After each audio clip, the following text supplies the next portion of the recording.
All right, guys, we are gonna be today reacting to the Andrew Wilson versus Charlie the Feminist. Interesting. I watched some of it with my wife. We have a lot of fun watching this stuff, man. This Charlie whatever got destroyed big time, and we're gonna just basically react today with you guys and discuss some of the talking points used in this debate. Let's jump in. Let's see what's going on.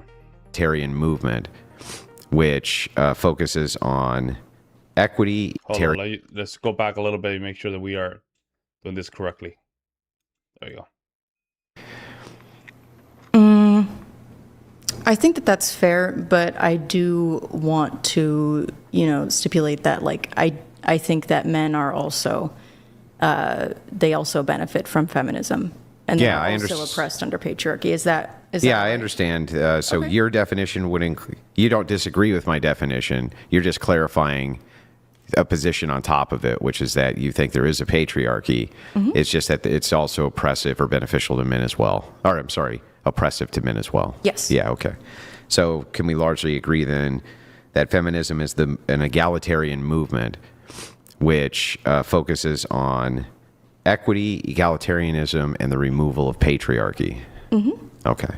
So then I think we got the definition down there pretty well. Oh, okay. And then society, I think this one is pretty obvious, mm-hmm. but society, this is from Merriam-Webster, a community, nation, or broad grouping of people having common traditions, institutions, and collective activities and interests. When I say society, what I'm going to be referring to mainly is the United States. I'm going to refer to my country, my nation. Yeah. Is that acceptable? Sure. Yeah. Okay. So I don't have any issues with that definition. Ooh, all right. And then I guess, gosh, I really don't want to get into another meta-ethics debate. But about the word good? Oh, what is good? Yes, what makes something good? So when we're talking about good here, why don't we just stick with outcomes which are preferable to most people? Okay. Does that sound reasonable? Yes, okay. Absolutely. To bog the conversation down into 3 hours of meta-ethical jumping up and down, I'm fine with that too. Sure. Okay. Awesome. So I think we have our definitions down pretty well. Cool. Okay. So I'll let you open with whatever you want to say. All right. So I guess we didn't technically have opening statements, so I suppose I will ramble. Feminism is good for society because a society that allows people the freedom to choose the life that they wish is a happier society. I believe that hierarchies divide and weaken us. Okay.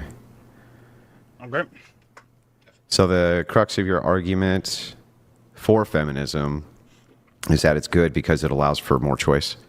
Yes. Is that the crux? Am I getting that right? I would say so. Okay. I don't want to straw man it.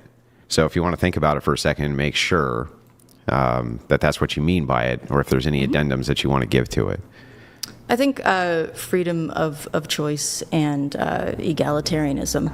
Freedom of choice and egalitarianism. Okay. Okay.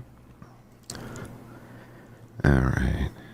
Choice, egalitarianism. Now, Charlie, were you an advocate of the C-19 lockdowns? COVID-19 lockdowns?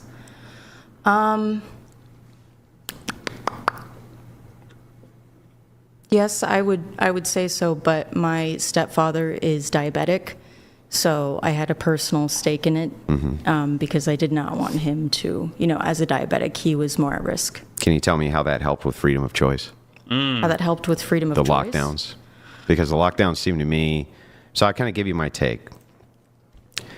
When I think of like a fascist dystopia, I think about things like checkpoints, state-mandated garments, state removing media, independent media, in order to have state messaging.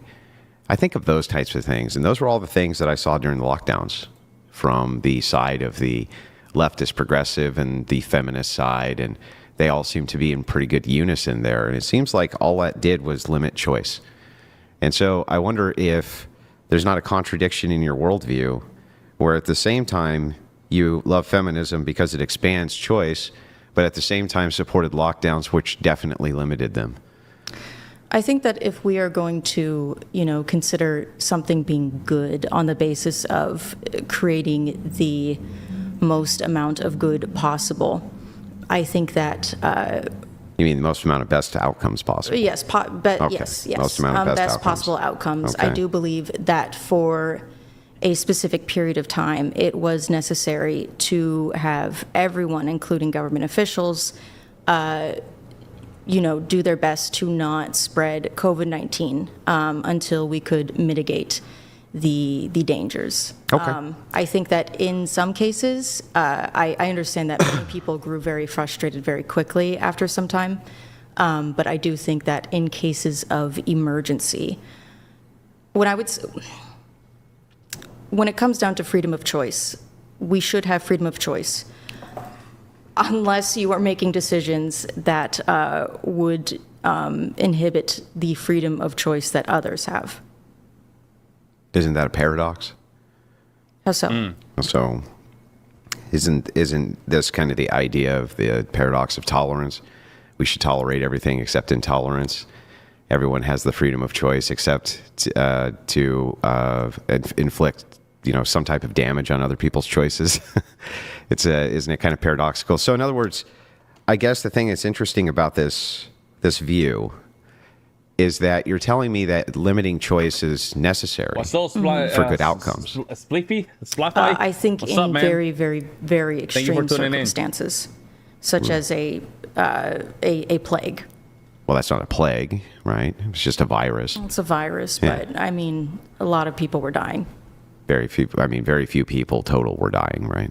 Well, it was pretty freaky. Yeah, there was you're gonna hear mostly a lot of, fat people and really old people who were dying. logical fallacies in this I think debate. that even fat people and old people, I would prefer them to not die from viruses if possible. So how much freedom of mind can you take in order to make sure that that fatty gets to live? How much of my freedom do you get to take to do that? How much of my freedom to walk into a store without wearing my government-sponsored, mandated garment around my face that marks me as acceptable? Does that sound like freedom to you? Or does that sound like some other kind of ism that you guys would normally call it? I think that if there is an insane infectious disease that, doctors and scientists and professionals don't necessarily understand at the time raging around, I would say that you possibly infecting those around you and putting their lives at risk is, I do think, a time in which, freedom of choice should unfortunately be limited. For instance, it's like... That's an argument against body autonomy, by the way. What she's saying right now is an argument against body autonomy. Like when someone is checked for weapons, like that is technically removing a freedom of choice if we don't allow someone to enter a building with weapons. But it's good because if they have weapons, they could use it to permanently eliminate someone's freedom of choice. Yeah, but I guess this is what's interesting to me is that this is your view. Your view is that feminism is good because it How expands you guys doing, choice. Bobby? How you doing? Right? Divided by And the then algorithm. in the same breath, you say the COVID-19 lockdowns are good because they limit choice. And so it just seems like limiting choice to you is fine as long as it proves or provides for good outcomes. Well, As long as there's good outcomes, we can limit choice. my rebuttal to that would be the COVID lockdowns were temporary emergency measures. When I talk about feminism giving people freedom of choice, there was a time in this country where women's career options were limited, had limited rights and freedoms, and now they do not. So, Well, why would that matter if the outcomes were better? Because what you're saying to me, what you just got done saying to me is that you're fine with limiting choice as long as it's for the greater good and the outcomes, from your view, are better. The outcomes. temporarily. Temporarily, okay. Well, if that virus, Temporary what, limiting of freedom of choice. so what if that virus had been here for 50 years? There we Would you go. have still supported lockdowns if the state officials and experts came out and said that that was still the best way to mitigate the spread of this virus? I think after 50 years, with all of the technology that we have, if they had not managed to get. But if they did, would you have supported their mandate for new normal? No, that's ridiculous. Why? Because it's 50 years. That's a lifetime of limited freedom. But a year and a half where people can't see their loved ones, or loved ones die, they can't even go to the hospital to see them. And when they can't have any contact with them whatsoever, right? They can't even touch them. People couldn't get medical care for years. They were dying of diabetes and other horrible things because of these lockdowns. You were fine with those things as long as you thought that the greater good was served as far as outcomes go. My great-grandmother passed.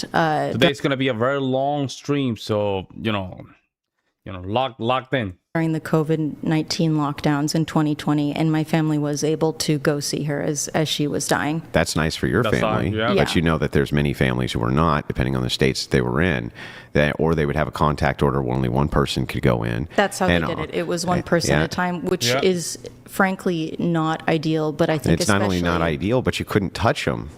They had plastic between you and the person often. Yeah. Depending on the state you were in, they would wall you off with plastic so that you couldn't touch them because of the threat of the contact of the virus. And so the thing is like, that doesn't sound like this freedom of choice society that. Are you saying if I'm going to react to the whole debate? I might though. I might. I know I watched some of it. It gets crazy. And the problem is that Charlie's arguments were there were so many logical fallacy. It's crazy. Was designed to assist. Yeah, good point. I wish Andrew brought up not only Wilmer and a lot of other government officials, especially when it comes down even to New York. But I think Andrew's mission on this debate.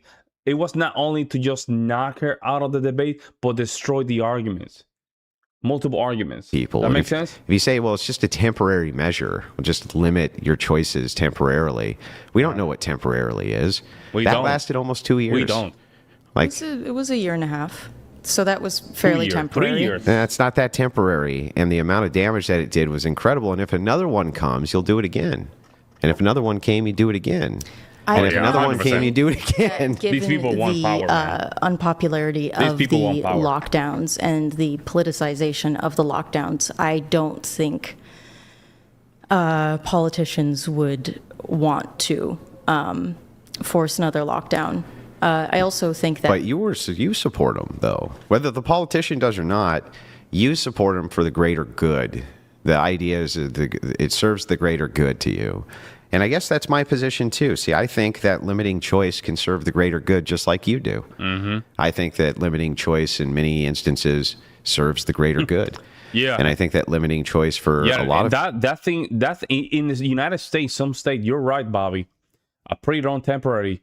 Even in 2024, Portland was still functioning. Like they have a huge mandate, a COVID-19 lockdown. They were crazy. Puerto Rico as well. The Commonwealth Puerto Rico, when I went there in 2024, 23, I think it was, these people were just taking tests every day. Every day, guys. Before you were supposed to take a test before you go, and one test, I think, after you finish working. And you have to do that every day, man. So some of these people, some of these government, they went full authoritarian. People, like I think that limiting women's choices to have abortions, I think that that's good. I think that provides better outcomes for society. I think that limiting women's ability to vote men into wars, I think that that's good for society. Like I think the same thing you think. If we're going with good as outcomes, I think that limiting choice is sometimes necessary for the greater good, just like you do. So I want to address what you said about war. I assume you're referring to the draft. No. Vote men into wars. What do you mean? That's only one aspect. Well, I'll explain. Okay. Do you agree with me that no matter what the circumstances are, it's almost exclusively going to be men who engage in all frontline combat operations in basically any nation on planet Earth? I think that has historically almost always been the case, with some exceptions. But in this day and age, I do think that boots on the ground is significantly less common. Like in the Ukraine. Well, Ukraine's a different beast. We're talking about You America. were doing some, Bobby, you said that you were doing some German courses and had to do the elite test. Yeah, these people, as soon as they saw the opportunity to go authoritarian, they went at it. I never even wore a mask that whole time. Me neither. I did to just go to the supermarket only for a little bit. I think it was the first 3 months, and then I didn't wear anything. And Ukraine also had women. The women volunteered to fight for Ukraine. They're not in frontline combat roles. In fact, they were allowed to leave, and the men weren't allowed to leave. The men had to stay, and they were drafted right off the street. Well, that's terrible. I don't think anyone should be forced to go to war. However, it's also a specific age range of men. I think that when we're talking about war, hang on, it's up to 60. They're drafting them up to 60 years old. Gnarly. But it's common. That's common in a real war. Mm-hmm. We just haven't seen one in a long time. Of course. But when I think about war, I don't think about women voting. Do you mind if we look that up? Can you look up the max draft age for Ukraine, Brian? Yeah, Mary, can you look that up? I believe that it was up to 60 or even higher. Well, that's horrible. I myself am very anti-war, and I'm very anti-draft. I don't think that anyone should be forced to lay down their life. But don't you agree with me, though, that it will be the case that if there is warfare in a nation, that it is going to be men who are going to be almost exclusively doing all of the heavy lifting for all frontline combat? I have the answer Okay. if you'd like. So there's a bit of detail on it, but hide that, Mary. The maximum draft age for men in Ukraine is 25, though this age was 27 before April 2024. However, after completing their initial service, men become part of the reserve and can be recalled for mobilization until they reach 55 or 60 for officers. Yeah, that's also a system that we have in the U.S. My Yes. stepfather was Air Force Reserves Sure. until he got older. Sure. And if they need to, they'll raise the age more. But there's also women who are, in the reserves in the U.S. Yes, but they're not. The problem is with the idea of recall, even if you recall women from the reserves at 55 years old, they're not going to be doing any frontline combat. I do believe in 2014, women were allowed that was to a huge be. pivot. Wow. And these are this is one of the areas where Andrew didn't pull the debate back to the topic. You see what I'm saying? So he didn't pull this back to the topic. You see how she jumped from one topic to the other? This was a great opportunity for Andrew to just establish frame. He didn't do it. She jumped to another topic. In frontline combat roles. I also Even if we grant that some women will be in frontline combat roles, it will be majority men. it's correct. always There we going go. to Yes. be.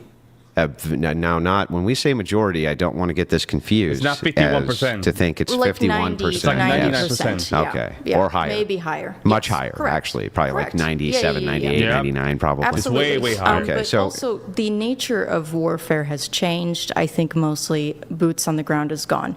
I would like to point That's out. some BS right there. That's ignorance in itself.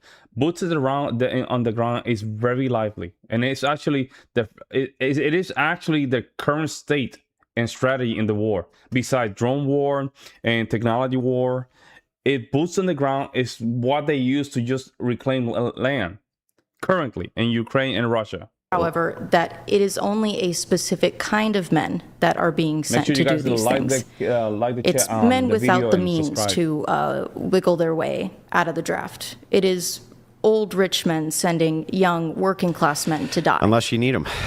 The thing is like, unless you need them. So in Germany, when the Soviets were invading Berlin, and after they took every able-bodied man right off the street it was in order to fight. I mean, that's what they did. And of course, women were told to flee because they become a hindrance. And so I guess all I really need here is just the agreement that it will always be the case, no matter what, that it'll be heavily 98% or so of men who will be engaged in frontline combat operations. If that's the case, then they have the most to risk when it comes to warfare. And if it is the case that they have the most to risk during warfare, and it is, I think that it's a fundamental unfairness in society, not just an unfairness, but a great injustice that women are allowed to vote on policies. Bobby, you're saying that, to be honest, I thought the same until Andrew said the opposite.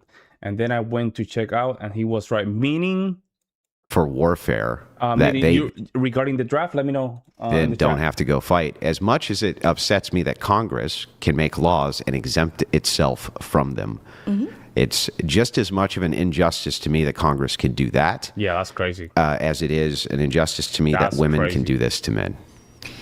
I mean, so would you say that only able-bodied men under a certain age should be allowed to vote? No, because of what's called fighting potential. So the idea is just this: it may be extraordinarily rare that you ever need to get somebody who's disabled or very old or very infirm to fight in frontline combat, but if you do, it's going to be men, and the potential remains for men, and the potential is not there for women. Do you think that men with significant disability? Boots on the ground, yeah. The men going to fight boots on the ground. Oh, yeah. Yes, true, man. Currently, the drone warfare is just a strategy, but it's not the main warfare. Boots on the ground is the main strategy for both sides. Would be better frontline combatants than women? It depends on how severe the disability is. All right, I guess like Yeah, it depends on how severe the disability is, but I still think that even if you have moderate disabilities, then yeah, they're probably still going to be better off. You're still probably going to be better off with men with moderate disabilities than you would women. Yeah, 100%. Is it not true that I forget which kind of shooting competitions it is, but No, women are not better at shooting than men. no, but it's about equal. Yeah, well, Wow. And also, hang on. I would say that like frontline soldiers, what is the, I don't know if you could look this up, Brian, but how many bullets for how many people killed? It's usually like an average of like hundreds of bullets shot, thousands. 1,000 shot. Yeah, but one Actually, person is it's killed? tens of thousands. Yep. So it almost seems like, I think if a woman is, meets certain requirements, But they They don't. don't meet the requirements Yeah, because they you have don't. to carry the ammo and you have to carry the And equipment. it's heavy. Ammo is heavy. The gun is heavy. Then the equipment on your back is heavy. Everything is heavy. And you I have to think this carry it. woman's strong enough to carry those things. Then why is it that we can't ever seem to get a woman who can be a Navy SEAL? We never had one. Well, that's some pretty extreme. Most men cannot become Navy SEAls. I agree, Correct. but only men. Brenda, Ron, you're so right. Drones can destroy targets, but they can occupy and control territory. You still need infantry for that. Yeah, Bakhmut is a good example of that. I don't know. There's a great documentary in Russian that they talk about that. And they show some of the picture. And these people were right there, boots on the ground, man. Drones were just passing by, but it was all boots on the ground. Most And men. but only men can. And when it comes to the idea of frontline combat, they have to lower. So women can be in the infantry, that's true, but they get lower standards. Correct. Women get lower standards in the military than men get. Way lower. Well, I think if you are, polling for whoever in defense of your country or homeland, you would take anyone who might But have even slightly if, lower standards. I guess even if I grant that we could have some very small percentage of women who are capable of doing this, and maybe we even field them, because the vast majority, the overwhelming majority, don't even have the potential. They don't even have the potential to do this. It seems to me that it's not just that women can vote to send their men off to fight by a simple majority. Logical. Just by a simple majority, they could do this by electing the politicians in office that have their pro-war stance, perhaps. And That's a good that's point, man. a fundamental unfairness in society. And it seems very obvious to me that that's very fundamentally unfair. But women are in the military, and they, Yeah, in support pass roles. The standards. so- Such a logical fallacy, bro. they pass standards which are lesser than men's standards. In fact, I can have Brian pull it up if you'd like to see it, but they have a different... Sure, yeah, no, I'm fully aware Yeah. of that, but they're still competent, and support roles are still important. I agree That's like a hasty generalization, guys. When she say that, females are in the military, because there's only like 3 females in the military, therefore, right? That's like more like a hasty generalization. Like females cannot do this job, even in support positions. who would you like to just hear in that support position? A guy that's ready to go with you until the end of that mission, or a female? You see what I'm saying? So she's using a hasty generalization kind of fallacy. It doesn't work like that. Because if you have 2 females in the military, it doesn't mean that in overall it will work like that in the macro. It doesn't work like that. Also, you don't have to be on the front lines to be killing people. My aunt flew helicopters in the Army, and she was, participating in killing people. Well, there's another reason why you don't want them there. It's not just because of the capability of combat. Is it resources? Nope. It's because your enemy will capture them and they'll essay them, and then they'll send them home pregnant in order to demoralize your population, which is what the Soviets did. So, and it's what they would do in Afghanistan, and unfortunately, many times it did happen where they captured American female soldiers, and that's exactly what they did. They essayed them. And wartime rape is absolutely a thing, which is why let's not say the R word, because it's my YouTube. bad. Yeah, Okay, yeah, you're my good. bad. Sorry. You're good. I forgot we have to TikTok policies. So the problem is not just one-fold, right? It's threefold. Problem 1, 98%, and that's being very charitable, of women would never even have the potential to be involved in a war that they could vote for. The stream And I share. strongly disagree with that. Secondly, well, you could disagree, but the historic standard disagrees with you. And then secondly, the idea that women would be particularly useful in combat situations where enemy soldiers could have access to them, knowing that they would be prime loot, their loot. That's what they would be. They would become booty, right? Do you think men don't get essayed in wartime? Not like women. Not even close. Not even close. It's not even in the same universe. I think the idea of them being booty or loot is kind of ridiculous. But again, why? Even if I grant you all of this, do you think they're like these? Do you think like the ugly mud catfish over in the Middle East? They get themselves some prime real estate of a nice, big-breasted blonde chick. You think that that's not like prime real estate to those guys? Do you That's think perfect there's for them. no men out there in the Middle East that are into men answering a and question. wouldn't be delighted? You know what happens when you're in the Middle East and you're into men? Do you know what happens in the Middle East when you're into men? There's a special thing they do called fucking kill you. Yes. That's what happens. Got him. Absolutely, yes, but that is why essaying prisoners would be ideal, because it can be an excuse to demoralize. There are very much. So what would you do? Like, let's pretend Charlie is the enemy commander. Okay. You're the enemy commander, and your orders are to win the war by any means necessary against your enemies. And you found out that your enemies were fielding female soldiers in frontline combat where your troops had access to them. Now, what would be more diabolical or easier than creating special units whose entire job was to just capture these enemy soldiers, these female enemy soldiers, essay them, record their screams, and send it to the enemy, and then release them pregnant with their babies? How did that work out for Japan? You see what she's doing? She's jumping from one topic to the other, and most importantly, using answering a question with a questions. If you've done sales before, you know how that works, especially consultant sales. This is a very good tactic to just get control of the conversation. And I have to mention, females tend to be very good with that.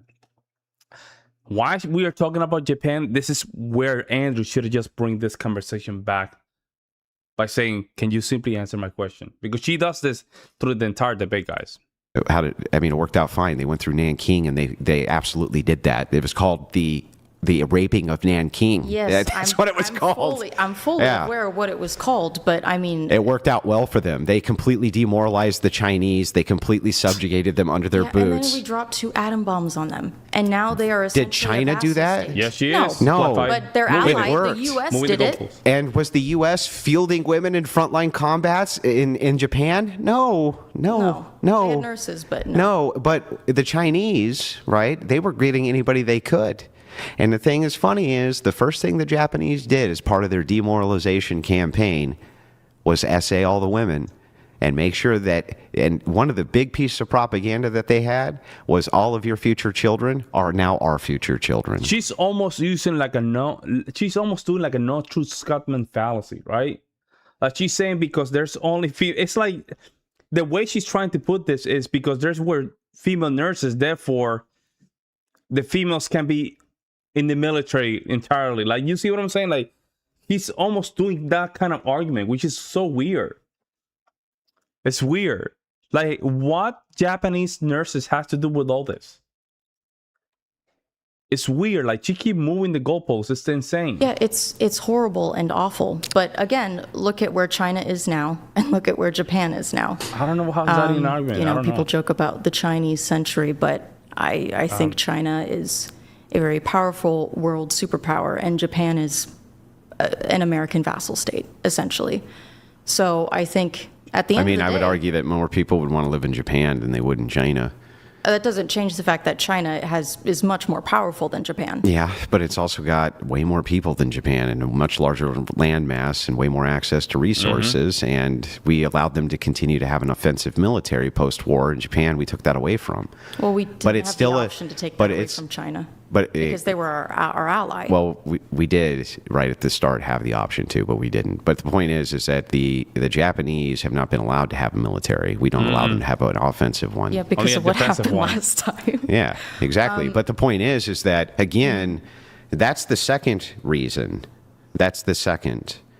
And then you have the third reason, which is that they can't meet the minimum requirements which would be necessary for us to even fill them if we wanted to in those situations, because they would get killed so quickly. I mean, they would just get killed so quickly.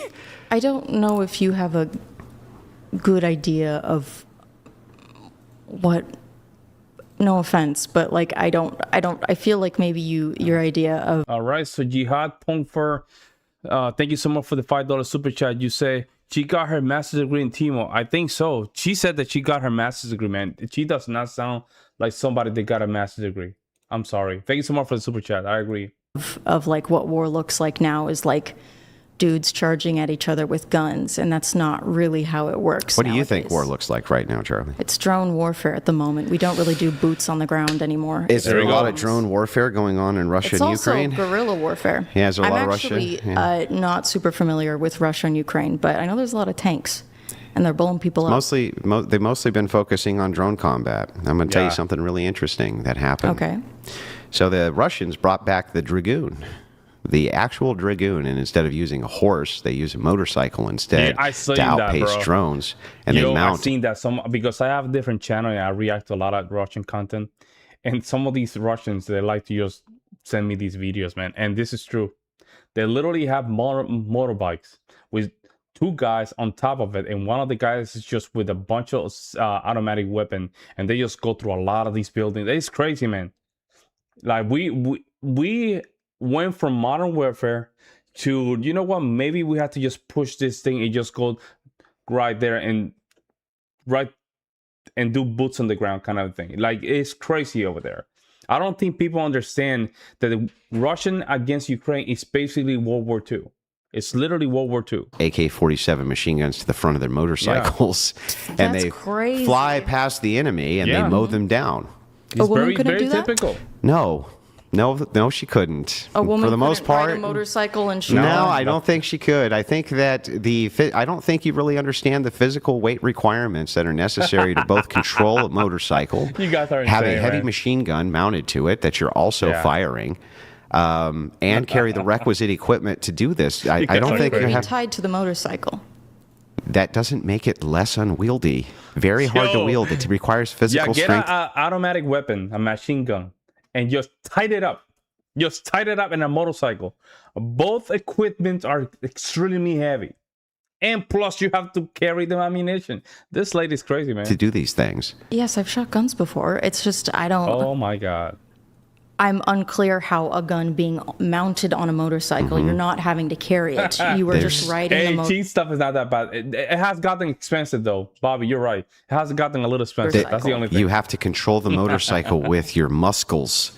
Yes, Yeah. I know how motorcycles Yes, work. and the heavier the front end of them is, the more you have to use the muscles to steer Well, it. these probably aren't American. And by the way, what do you think Harley-Davidsons. the 110-pound woman's going to do? Kick up the kickstand and keep it up, or do you think she's going to Well, fall over with presumably it? They wouldn't be recruiting 110. But it's not just that. They are in Russia and Ukraine charging at each other with machine Yeah. guns. They are on the ground fighting, just World like War II it's style, World War man. II looking combat Yeah. more than anything else. It's infantry-based warfare all over the Ukraine.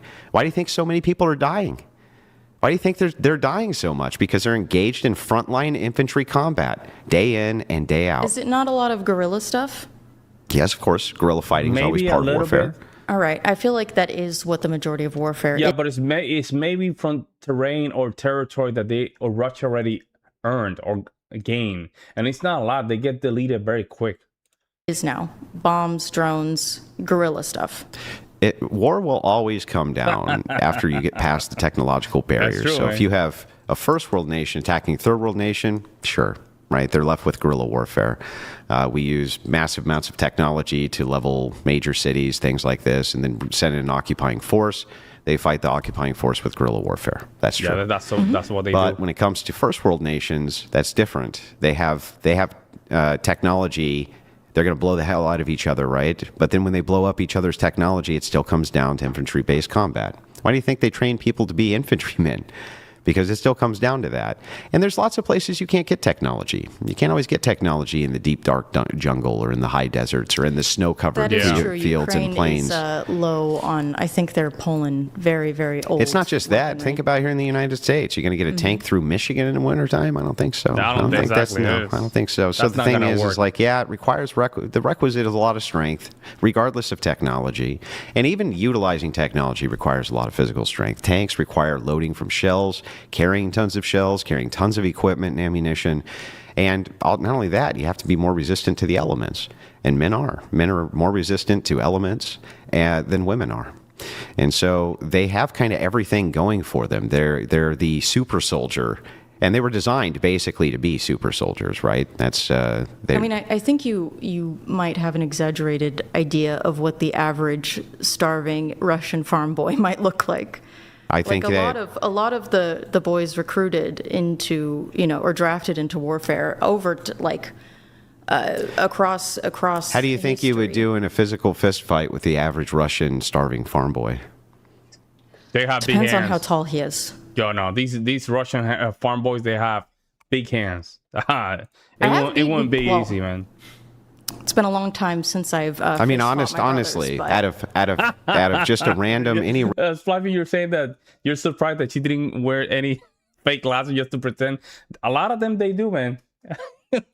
She's I don't know what it is with her but she just pretend to be the smart person. Hey, I'm not smart, man.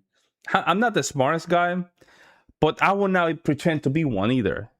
Random Russian farm boy who's starving that you can think of, who you came across, right? How well do you think you would do if you tangled up with him in a physical conflict? Physical fist fighting? Not well. Not well. Okay, But if I had a gun, I think we'd be about equal. but what But or if a he, knife, or a spear, or swords. but if he had I a think we'd be gun, fine. I don't think you would be equal. Yeah. I think that starving peasant who's male is still going to be 10 times more dangerous than you with a gun. With a gun? Yes, he's Yep. fat. He's going to be faster. But again, He's going to be this is- stronger. He's going to have women better and men predatory have- instincts. They are equal when it comes to using guns. There is You're thinking about this the wrong way. If I set you up right here, okay, and we lay you down on a table and you have a rifle and the rifle's been sighted in, and all you have to do is aim it at the target and pull the trigger, you can do that equal to a man. Yeah, Totally agree. But if you have to carry that fucking thing for 60 miles and all the ammunition that comes with it and all of the equipment that you need to sustain yourself to survive in any sort of environment with you, you're going to have a huge problem. And the reason you're going to have a huge problem is because you don't have to just carry your equipment. You got to carry the guy's equipment next to you as well for the things that they're doing. And men are on average 50 to 75% stronger than women. That's why they're capable of doing that. Women aren't. Well, Not only that, you have to be aware that some of your, some of your not friends, but some of the guys that are just fighting with you, they're gonna get injured, and they're gonna need some help. You need to just be ready to just pull out 210 pounds in your back if it is possible, and start running to the other side. That's something else that we don't talk about. And also, you have to understand the gun is just an extension of who you are and the skills that you have as a human. It's just an extension. It doesn't matter if females have guns, because if guys have guns, it's just a matter of the same percent. It's going to end up in the same percentage. And I think it might just end up worse. of right now is perhaps, Nah, they yes, don't. not You're equipped right, to do Wi-Fi. that. But They there are don't. certainly women who, carry very Crazy heavy to think loads when like they camp or hike I agree. and travel far distances. There's also, There are I think some that, women, that a woman yes. who hunts regularly would be much, better equipped in that sort of scenario than, like, I don't think know, so. a teenage boy who's No. never picked up a I don't gun in think his so. No, life. because it's the strength differential means so much. Not with a gun. With a gun, it means a lot. You have to. Okay. Okay, not I knowing wish. how to I use wish a we gun. had one here so I could demonstrate this for you. But I think I can at least express it for you. Okay. Do you agree with me that ammunition weighs a lot? Yeah. Okay. It's heavy. Weighs a lot. It weighs a lot. Okay. It's a bitch. How would you feel about carrying 400 rounds of it on your chest? I would hate it. Yeah, along with full magazines and the rifle itself, and your cleaning kit with it, and your food for the day, your basic mess kit, your basic mess gear, your sleeping bag, everything else that you have. Yeah. And then at would the end of a suck. long hike, It would you're suck. expected to fight. I wonder, this is kind of an insane proposition. I do want to go back to, again, like women. Yeah, you have to learn how to use the gun. That is probably going to take longer for females to learn because it's not their interest. People don't understand this. Men will learn these things quicker because it's handy, right? We like handy stuff. We just like it. Females tend to just take longer when it comes down to stuff like this because it's not for their interest. during not their warfare interest. because, okay, let me actually not make a. I was going to say, I mean, my goodness, if we really needed to, we could just start giving women testosterone if we needed to get them as buff as the average. Uh-huh. Yeah, Why? but you see Why? the hole in that. If we were desperate for it, we could start giving women tea, and they That's would get so pretty jacked illogical. pretty Do you- quickly. Yeah, do you see the issue there, though? That should be pretty obvious right away. Which is Well, I mean, that. it would be forcing someone to take HRT. No, that's not the issue. The We issue have is men it's already like, for that. why wouldn't you just give it to the men? Exactly. We already have men for Because that. now you- testosterone in men just turns into estrogen, which is why people looking to transition to, have more male secondary Mm-hmm. sex characteristics, they have to be careful about the dosage of testosterone they take. Sure. Otherwise, it loops around and turns back into estrogen. Sure, but if it's the case you're looking for a strength differential, right? Most You men are already have short the on, men. on testosterone anyway, and you could give them TRT. Why not give it to that's, them all? That's one, but two, for women, TRT and its effects and changes on your physical body would take years. It doesn't take weeks. It takes years for your muscles I to start to know quite increase. a bit about this. It Go ahead. doesn't. It does. It does. doesn't. It definitely I have does. very personal experience with this. It doesn't. You became 50% stronger using TRT. You became equivalent in strength to the average man using TRT. I mean, my muscles immediately grew. Yes. Yeah, but muscle growing in this hear me out. Muscle growing, if your muscles grow in TRT, is not the same as strength, and I'm gonna show this. You will see it. There's a guy. I don't know if you guys seen this video. It's a guy that he just pretend to be like a cleaner in the gym. He wear like a blue dress, and he look like a Jewish guy. The guy goes and he just literally lift some of these buffy testosterone meat guys, right? And he's like 75% skinnier than some of these dudes, and his muscles not even that big. Muscles are not even equal to the bigger the muscle is not equal to be stronger, right? Now that could help, don't get me wrong, because you have more blood flowing through that muscle, but it's not equivalent. Because you see a lot of these Brazilian jiu-jitsu guys, they're very skinny, but man, they're very strong in their grips, but they're skinny. Also, you can say arm wrestlers. You can have a very, very, very, very skinny arm wrestler against a guy with TRT. And probably the guy that knows how to arm wrestle is going to win. Yeah, Yes. your muscles will immediately grow. But They so it's what? very funny, grew. yeah. And I also wasn't even working out. They would It's very skinny. If I started, what they would if need I to do. started Yeah. working out while I was on T, I would be jacked out of my mind. Sure. I would be stronger. And you than would still be most weaker men. than the. No, you wouldn't be stronger than most men. That's the problem. I think I would want to see for that reason, a study on if FTM people are like how long it takes Make for sure you them guys to become like as the- strong. Can I as the logically average demonstrate it for you?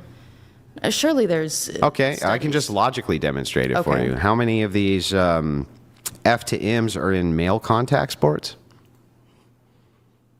Can you There we name go. one? There we go. Yeah, there's a. It better be a contact sport. Better not be water polo. Wrestling. Oh, sure. There was a. What wrestling? Pro wrestling? No. It was the story was on an FTM teenager in high school who was getting a lot of flack for being on the women's team, and so they switched him to the men's team, and he did fine. So What? yeah, it's a male contact sport. I would like to know what this story is so I can look into it. Okay, But it's been like I'm not aware. I'm referencing Yeah, I'm not something aware I of saw any- in, like Tumblr in 2013. Yeah, I'm not aware of any professional athletes in the NFL or in the That sound like a NBA psyop or in to any me. of these places which are F to M, and I mean anywhere they can't compete with the men. They'll just get crushed. They'd be destroyed. Also peak athletes. Like, are we talking But isn't it about, scalable? Like they would be peak athletes too. Do you think that everyone else, like, I feel that everyone has, based on their genetics, a level of potential that they can reach. Yeah. And I think even if you take testosterone, you still have that limit. I think that the vast majority of men will never be. You know what? I'll just Just grant granted, yeah. that you could jack women up on Sure. TRT. Make 'em mega jacked. Which would be ridiculous Yeah, and it's insane. ridiculous. Yeah. You ain't gonna Yeah, do but it. why are you making that argument? If it is ridiculous, why were you even making that argument? Even putting testosterone in women, which is putting a lot of chemicals, why we have to do that when we already have men? The entire argument is just fallacious. But even then, it doesn't deal with the problem of the essay. Good point. It doesn't deal with that issue at all. He brought it back. He's very good Well, at they'd this. start growing beards, and their voices would drop. Do you I think guess that would they stop them would from have being to- essayed? No, of course not. Okay, then. But that's also a consequence of, going to war. Unfortunately, you can be captured and tortured. It's horrible, but Okay, it's what. But it's going to be way more horrible for women. I mean, God, prisoners of war, male prisoners of war, suffer quite horribly. I mean, we could also consider not- that it's quite possible. They're not essayed 50 times a day, and women would be. Sure, but I would assume that female prisoners would not be given would be given less harsh physical punishments versus the men. Less harsh physical punishment than being raped? No, but what I mean is like What's a less harsh punishment than that? like having like your freaking legs and arms broken and being like beaten to a bloody pulp every day. Didn't you think that most women, if they had to choose, would prefer that over SA? Because most of the feminists I've talked to would claim that they would. Over having my legs and arms broken.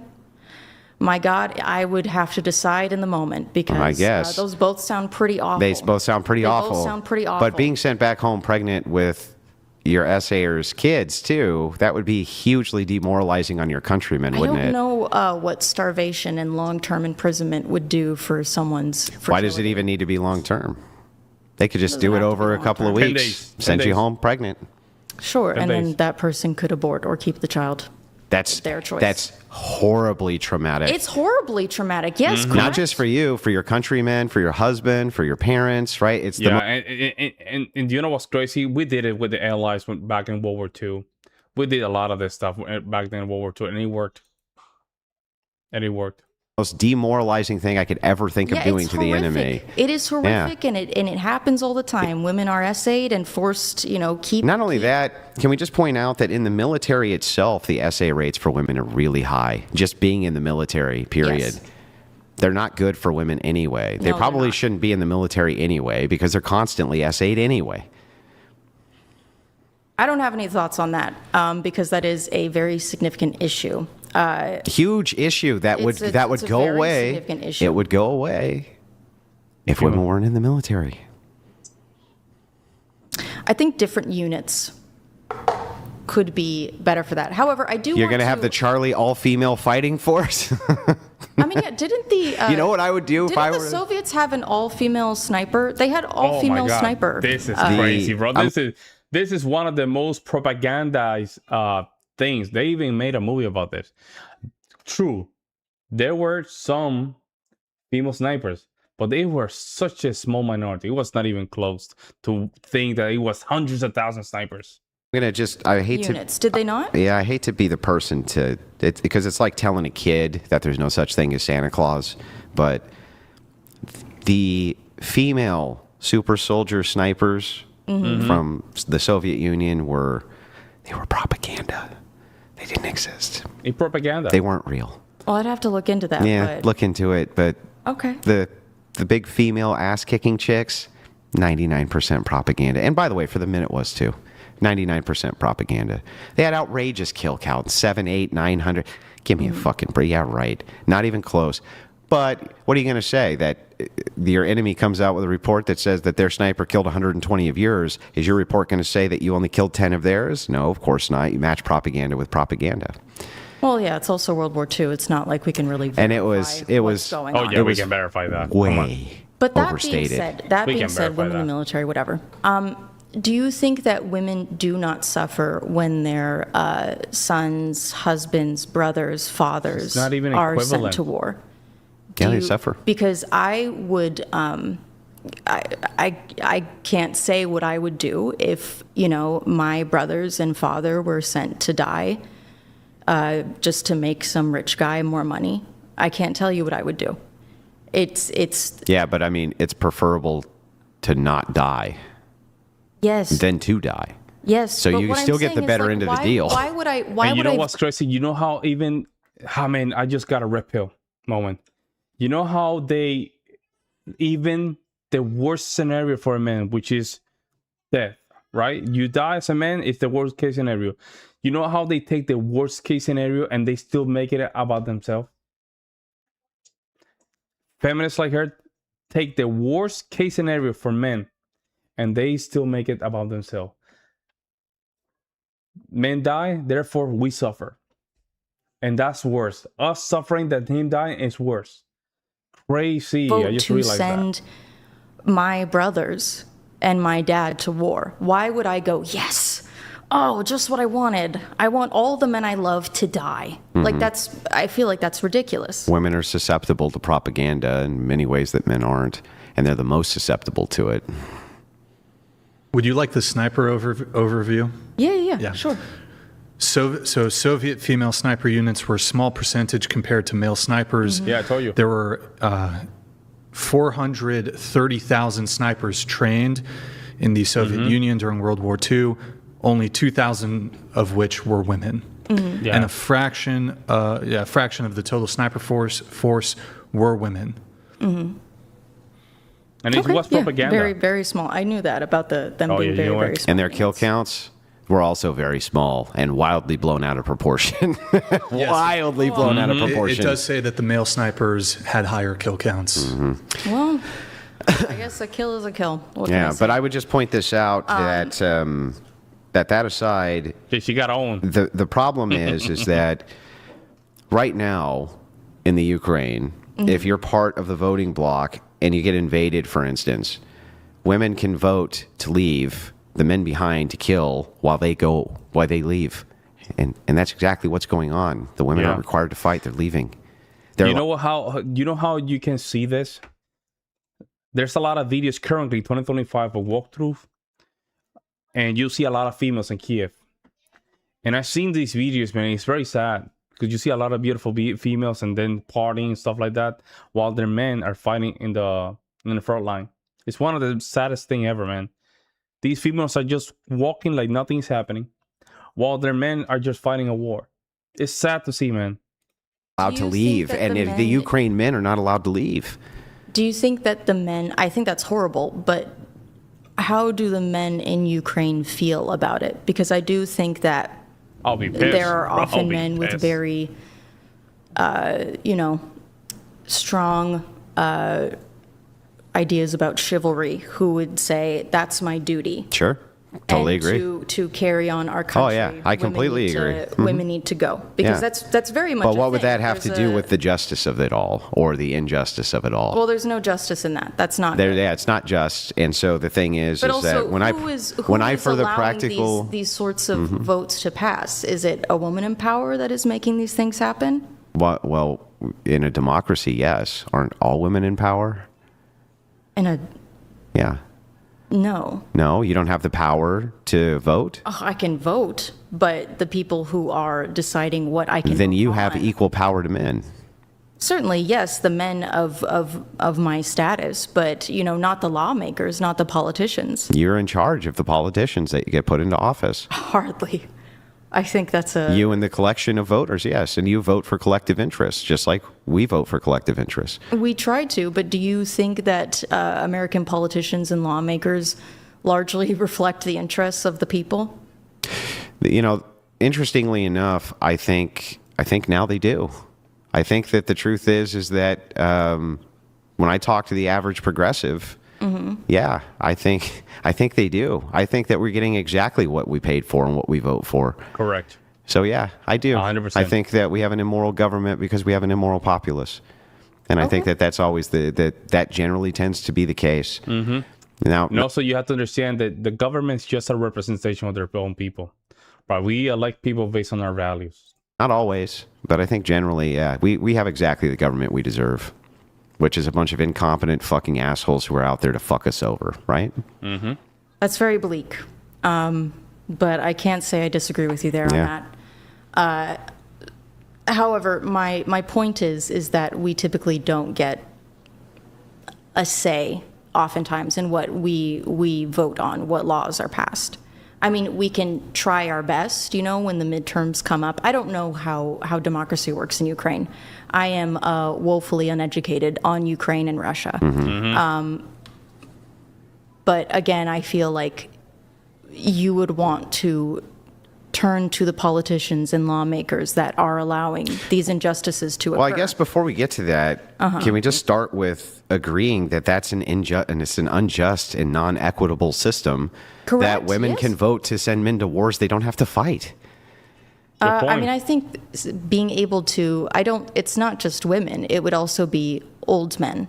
It would be disabled men. No, because there's still the potential which exists there uniquely for them that even old men, if they have skills and the government wants them, they are definitely going to go. And the government can force them to do it via these various draft acts. The skills would be the same things that women would be sent over for. No. For instance, my What do we want? What skills we need from women in warfare? They don't have any of the STEM. They have none of the STEM degrees. Medicine. But why would we need women for for nursing? Correct. Yes, for healthcare. But they've always been nurses. And we did also have female nurses in wars. Florence Nightingale is a and they didn't get shot because they were nowhere near the front lines. They're always behind. All right. Well, you know what? Behind my grandfather was drafted into Vietnam. Yeah. And he was a doctor. Yeah. He was not near the front lines ever at all. Sure. He was a very valuable. But he had the asset. potential to be. No. Yes. They were not going to waste a doctor on the front lines. Are you crazy? Unless the war came to him. Yes. Oh, yes. Oh, yeah. We need medicals. We need medics in the war. Get the doctors. Oh, yeah. 100%. And the thing is that sometimes it did. They had the Tet Offensive. The hospital got bombed. They but had there the were Tet. also female nurses in the same housing on the same boats that were also bombed. Usually they keep them separated and evacuate them first, just like they did during the Tet Offensive. When the Tet Offensive happened in Vietnam, that was during the Tet holiday, their Day of the Dead, and there was a Tet ceasefire, and they broke the ceasefire. They attacked military bases all over Vietnam and just fucking decimated us. It was brutal. Yeah, it was bad. But the thing is even the nurses who were there, which, by the way, still mostly male, I believe, but even the ones who are female, they get evacuated first. Women are always evacuated first. In other words, the potentiality is always there for these men. It's not really there for these women.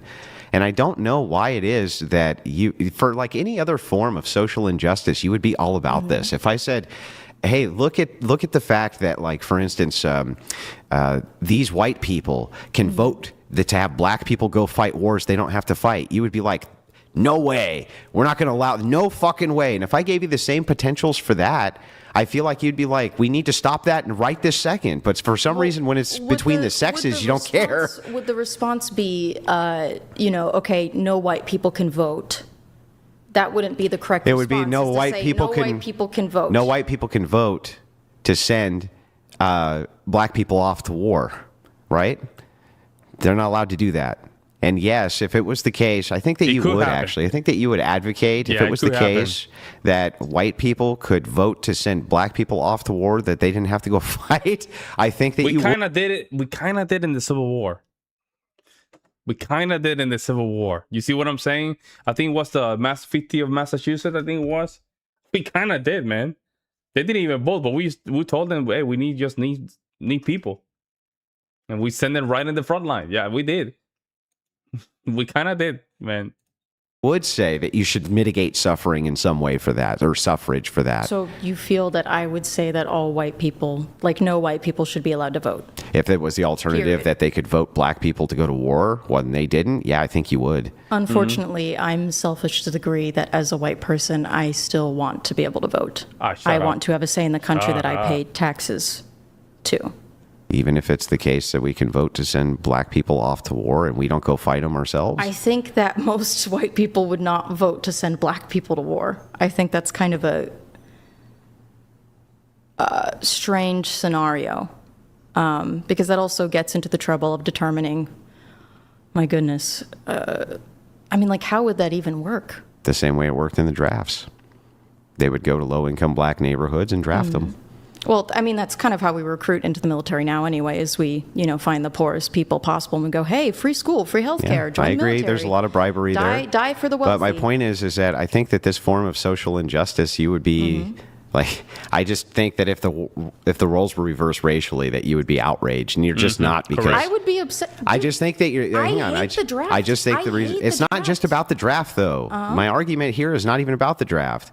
My argument is that it's a huge injustice that one portion of the population has the potential to always fight wars on behalf of the other. The other doesn't have to fight it, gets all the benefits of them doing it, right? And we're supposed to just be like, well, okay then. The benefits, It's like, yeah, fuck the that. No, benefits, that's not like- okay then. The benefits like having your male family members die, potential wartime rape if your country is The benefits is of you not being invaded. fucking occupied and being able to get all your resources. Those are way bigger Well, going benefits. to war doesn't ensure that you'll never not be occupied. Again, what that means is that a good chunk Ron, of the money that we this make is will be crazy. going to I war. assure you, you're wrong. Our country will get I poorer, assure you that if you and we refuse to will go to also war, you be- will be Hold on, occupied. let her finish. Go ahead. We will also be, again, if our country goes to war, any country that votes to go to war, there's a chance that they could be invaded and their women could be subjected to wartime SA. Again, also, in times of war, things are tough. Your resources are What is she saying? What is she saying, y'all? not there. People starve during wartime. What is she There's saying? very few people who actively benefit from war, except for the Wow. ultra wealthy. Yeah, but do you understand that the case in point is that it's going to be men who are going to do this? And Yeah. when you say things that are, they just sound absurd to me, like, there's no guarantee that you still won't be occupied even if you send the men off to war. It's like, so what? You're still sending the men off to war. And you just don't ever have that potential. Like, that's nothing you ever have to worry about. When you go down and you sign up to vote, you don't have to sign a draft card. Like, you don't get put in a draft system. Your number's never going to get called.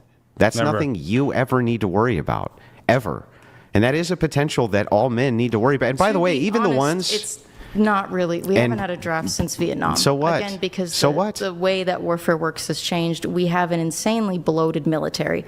The chances of No, we don't. Oh my god. No, we don't.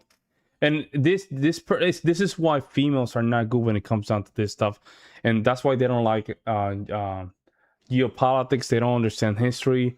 Literally, we had a war in we ended up we have a war in 1914, 1939, and all these wars ended up in full occupation from the Allies, and the enemy did the same thing. Full occupation, and Russia's trying to do, I'm sorry, at this point, I do believe Russia's trying to do a full occupation of Ukraine. Not even have a full occupation. It does happen.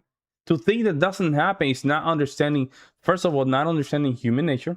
Secondly, not understanding the power of resources. And third, the power of expansion.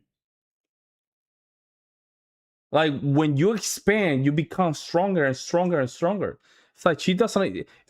One or the other, or she doesn't want to really understand this, or simply she just want to be blatantly ignorant, I guess, at this point.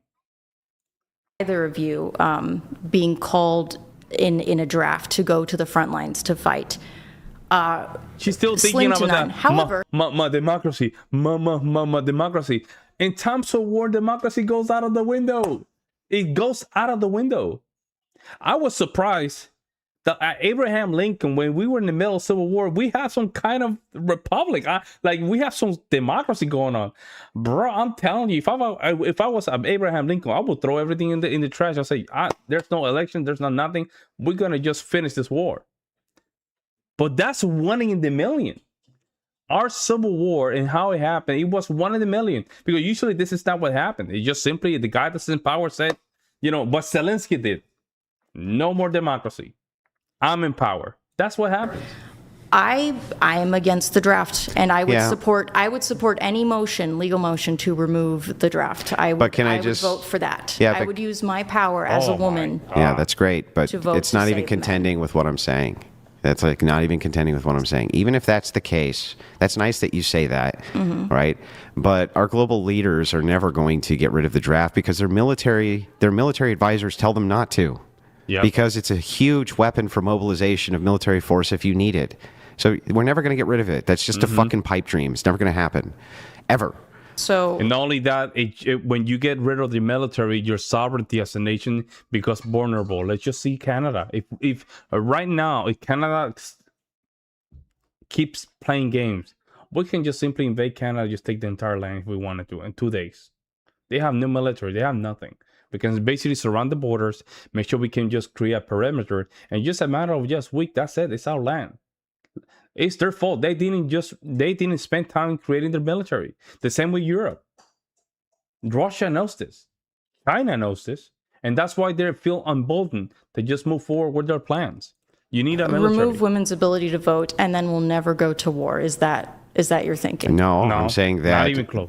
this injustice and unfairness. And by the way, like when you bring up, you say, well, what about 60-year-olds? They can't be drafted. Okay, but they could have been when they were in their 20s and signed up for the draft, which you didn't have to. So their potential was already there and exhausted.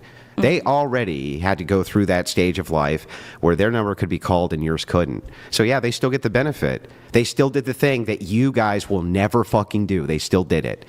So the thing is like it just stands like this to reason, right? It doesn't matter if the 18-year-old never gets called to a draft. The potential is only there that he will. And you can't get mad at him later because he still maintains voting rights or certain rights that you don't get because he still went through the process of signing up for the draft and had the potential to be called, and you never did.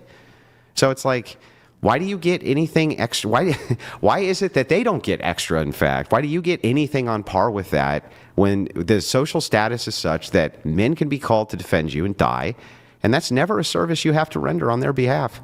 Correct. I have multiple male family members who went to war. My grandfather, who was drafted, and I have never had them express to me, it makes me so mad that you as a woman get to vote because I was drafted and went to war. I've never encountered this attitude from anyone that went to combat. Yeah, but like that was deployed. Like I have until this I had never heard that before. Yeah, but do you understand that maybe?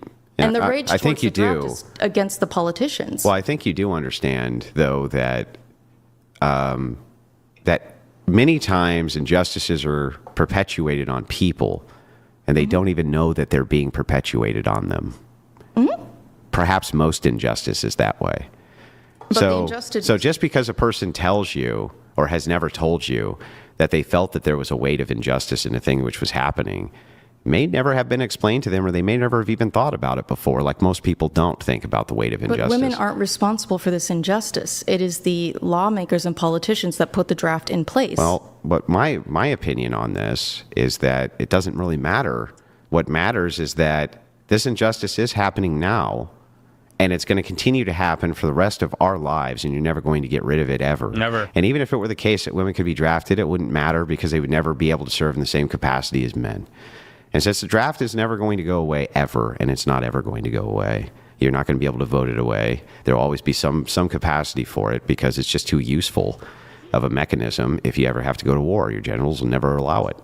Okay, then, So if, take hang your on. Let me grievances finish to the point, though. politicians. If that's the case, I don't Then think it's- you understand. Like, Andrew's basing this on what we call the force doctrine, or what he calls force doctrine. It's just basically the system by the patriarchy. You're not gonna get rid of this. By getting rid of this, it means that you're just in shambles. How in the hell do you even? She doesn't even understand that a lot of these concepts of government and law, everything is just arbitrary. It's just subjective. It's just abstract. It's not real until you can create some kind of force. It's like, think about it. It's like a sheet music. It's like if you're reading Beethoven, you're playing the piano, you're reading Beethoven for Sonata number 14 in C sharp minor, the third movement, right? You see you see the score. You see a paper. It's like an idea. That paper doesn't become alive until the pianist or the musician play the notes. Outside of that, it's just an idea in a paper. On a paper, that's it. It's the same thing with law. Everything is an idea until force comes into the equation. It's a fundamentally unfair proposition that women can vote in politicians against the will of men. And that's and it. They do all the time because they're mostly left-wingers who could then vote to send them to war. That's like crazy, man. That's not going to happen. That's completely unjust. In every capacity I can think of, that's totally unjust. It's my understanding that political divides are a lot more stark when it comes to ethnicity and education versus gender. Like, there is a divide, but if we're talking about population sending people to war, like most white female voters voted for Trump. I think in 2024 and 2016, they were voting with men. Yeah. Correct? I've heard this with white men. Yeah, I've heard this argument, and so the argument is that it's actually more stark along racial, ethnic, and social lines than it is along gender lines because races tend to vote together. Yes. You have a problem with that, though, which is that you saw that the Hispanic men really did start voting differently than Hispanic women. Mm-hmm. Which is uncommon, yes. The reason that you saw so many of the white women voting with white men is because they were married to them, and that's still a demographic with a high marriage rate. Mm-hmm. But as the marriage rate decreases, whites don't vote together. Females and races don't vote together. Women will vote how their husbands are, and as long as the marriage rates are still higher for whites than they are other demographic groups besides Asians, correct. As soon as those marriage rates continue to plummet, no, in fact, women do vote against men's interests, for sure. I would say, I believe in Black American populations, the marriage rate is fairly low. Extremely low. But regardless, Black women and Black men tend to vote the same. Except this last election. Really? Yeah. When you look at the Black female vote versus the Black male vote. But yeah, like I agree under Obama, right, 90%. But Black people have voted as a monolith for a long time. Yeah. That's not the case with other races. And we can look down ethnic lines and we can see that, yes, it's true that white women tend to vote the way their husbands do, but when they're not married, they tend to vote left. Well, and that's that. About women who are more likely to be unmarried and of age to vote. You're looking at a lot of the time college students, women, educated women. So again, I think that education plays a huge role in how someone votes. I believe that most white people, male and female, educated, tend to vote left, whereas uneducated tend to vote right.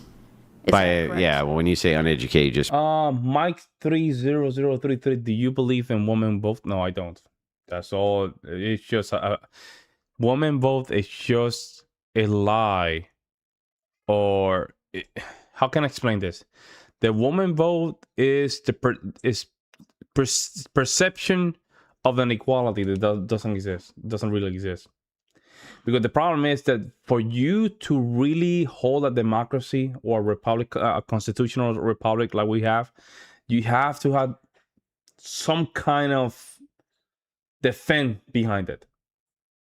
So I don't believe that. Now, how do you get to just minimize that in today's arena? Simply, the end goal is to just repeal the 19th. No problem. Here's the thing. This is how you start this momentum. Make sure you introduce the civil test.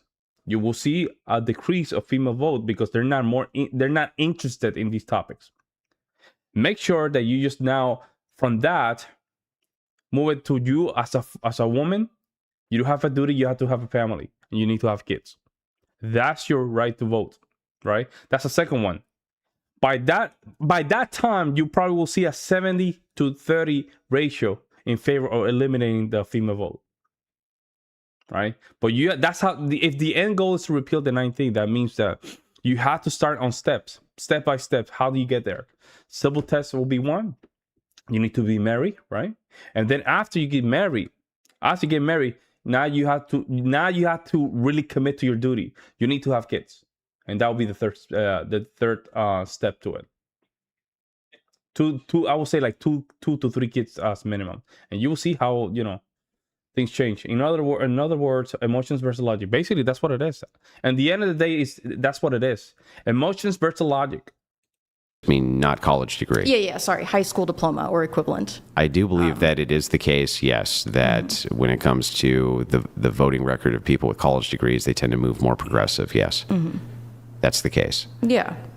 So my point is, again, that educated people almost like 99% of the time end up marrying other educated people. People tend to marry people of the same social status. Yep. Or higher, yeah.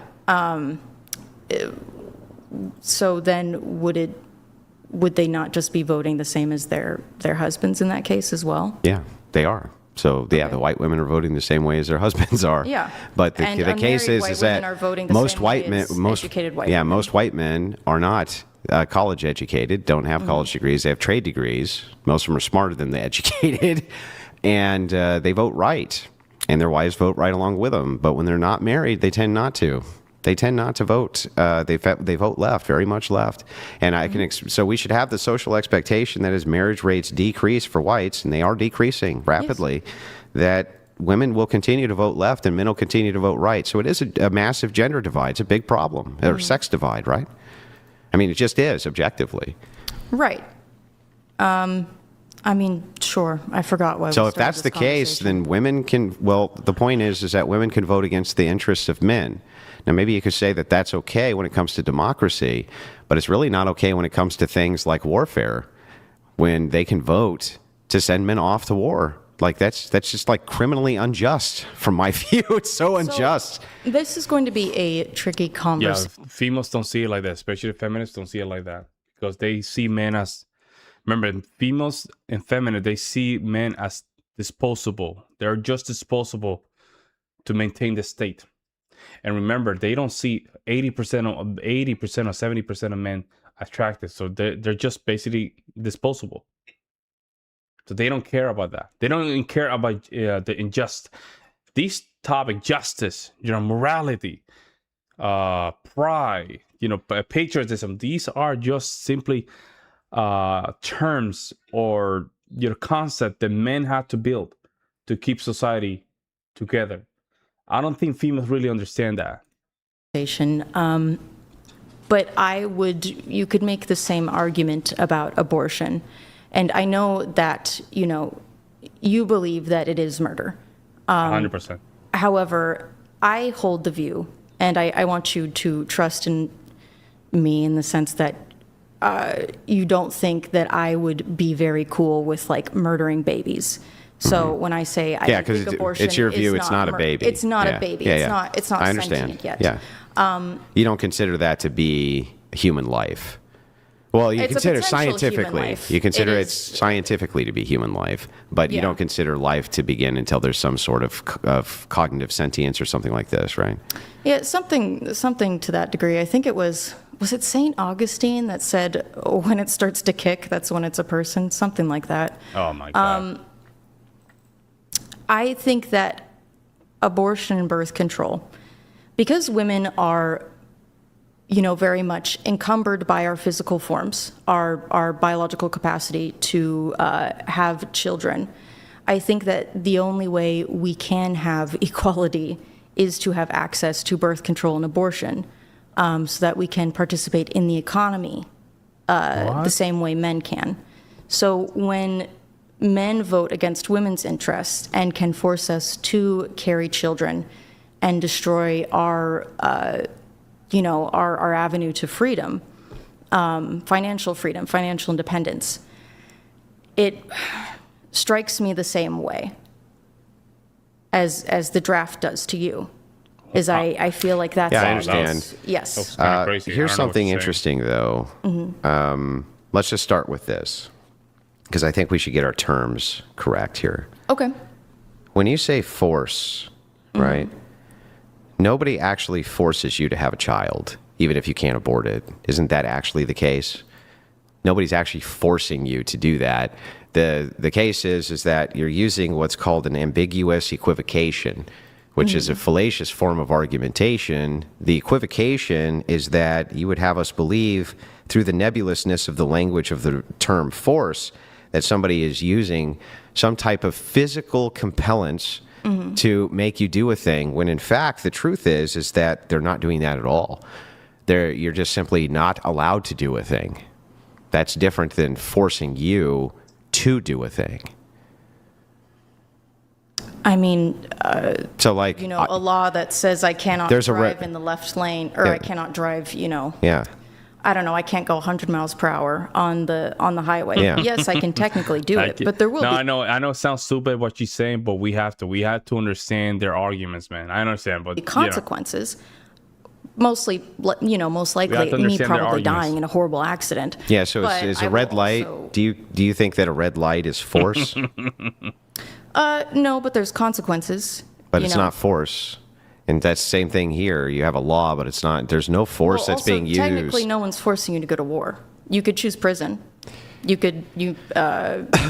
is it? What is the term for abandoning? Desertion? Desertion. Yeah, you could desert. Like, you aren't technically being forced to do so. You could take the penalty for not signing up for the draft. You could refuse the draft. penalty for draft dodging can be you get shot.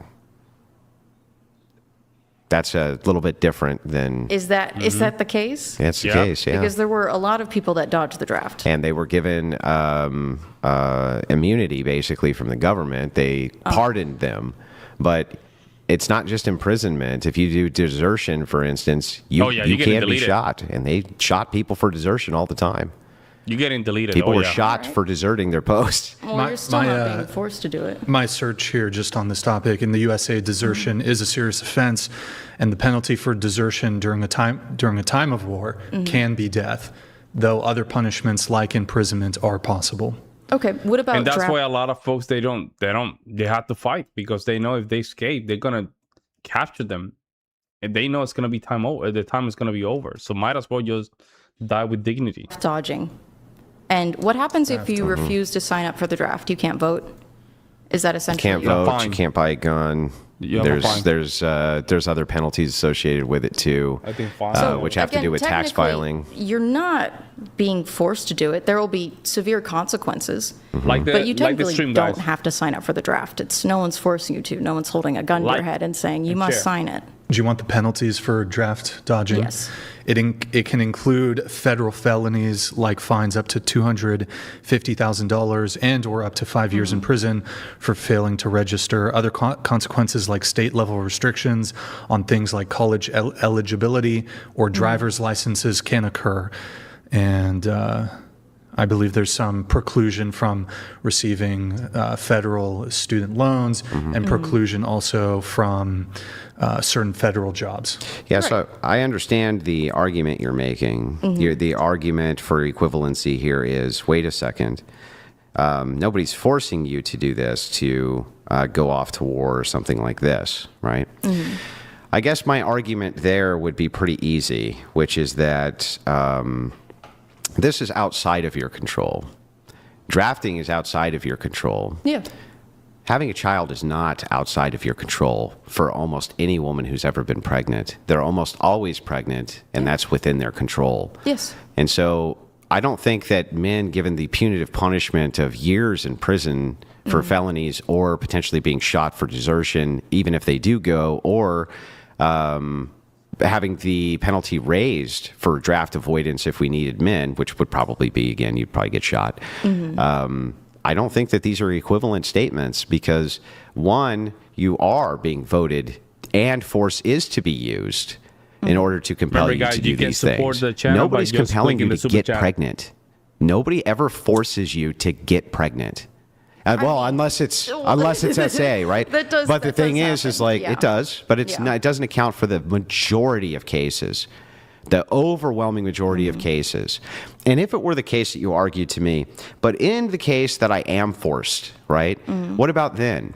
I think that you would be able to negotiate that out with the other side. I think they would be willing to say, in cases of SA, of incest, of things where force and compellence was used, they have said many times that they would be willing to negotiate that out if it stopped all other abortions. Right. But the left, so that's not really your argument, because you want women to have that regardless. Well, the issue with that is that getting someone charged with SA, I'm sure you would agree, is a tedious and can be a very long process. So how would that work? If, let's say, I was SA'd and I became pregnant and I showed up to Planned Parenthood in a state where, well, I guess they're closing the Planned Parenthoods, and I said, I need an abortion, I was SA'd, and they go, okay, we need the paperwork to prove that you were SA'd. I could potentially be looking at months, maybe even years, of trying to prove that I was, SA'd, and in the meantime, I would be pregnant, and then I would reach a point where you will deliver the baby. There we go. Yes, you will deliver the baby, and I think that's a W. An abortion would not make any sense. Well, let's even assume that you were able to negotiate this out in such a way where if you just made the claim that you were SA'd and named whoever the victimizer was, and you were in the process of that, then you could still get the shmishmortion. But if it was determined that you were lying or made it up, then there was some sort of criminal penalty towards you. There we go. But what happens, do you think that every time a charge is dismissed, that means that the accused is innocent? No. Because I think a lot of the time people who do things by like that same argument, then I have reason to doubt the SA standards, because do you think that if a person is convicted, that that means that they're guilty? No. Well, then if that's There's the case, absolutely scenarios then we where have, people- so all we can there's do then is mistrial. go off of data, unless it's questionable data, right? What else can we do? Because the idea here of you just saying, well, they may be innocent, it's like, okay, well, then that person who was convicted of SA may be not guilty, right? He may be innocent, and the person who's innocent may actually be guilty. It's hard to say. But in this case, if you went and you filed this, right, let's just say somehow we got it to where you could actually move through the system very quickly in order to get this abortion if it was proven that it was due specifically to rape, right? Great, got that. But that's not really what you want, right? You want unfettered access to abortion by every woman, don't you? Yeah. So it has so any of these arguments, the micro nuanced arguments, which are around rape and incest, don't really matter that much, because ultimately that I do have a lot of concerns about that being, the process of having to prove this to get that exemption. I do genuinely, not out of self-interest, but out of, fear for other women and girls. Yeah, but assuming that was a possibility that we could expedite such a process quickly, Yeah, right? I would still want abortion to be Yeah, so then who accessible cares? to Where everyone. you're arguing over something that's almost inconsequential in comparison to the overwhelming amount of abortions which are done, and they're done as a form of birth control.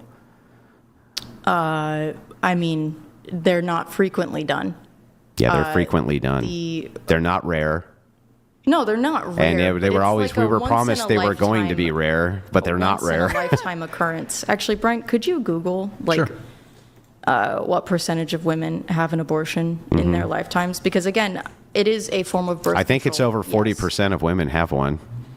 Yeah, but are they having abortions every year, or are they having one? I have it, according to that doesn't matter, an estimated 24.7% of women. Mike, you're saying Christianity is needed 100%. It needed overall, because even if you don't believe, here's the thing, because even if you don't believe in Christianity, at least you have something for society to just fall to. I will say fall to. Like, since these things don't work, at least we have Christianity. It can give us some kind of direction. Currently, we're trying to just get rid of that. In the United States will have an abortion by the time they are 45. Okay. And that translates to approximately 1 in 4 women. Okay. Yep. Okay. Yeah. So not quite it's- as high as I thought. Yeah. But 1 in 4 is still fucking high. But I don't think that most people get repeat abortions. It's usually the cases of that happens, I think are fairly rare. Brian, I don't know if you can fact check. But why does like frequency here matter? Well, it's still being used as a form of birth control. That's the truth. If we're talking about a birth control, and we're thinking about, like birth control is typically something you have to use every time you engage in intercourse, or it is some sort of hormonal thing that you are, using all the time.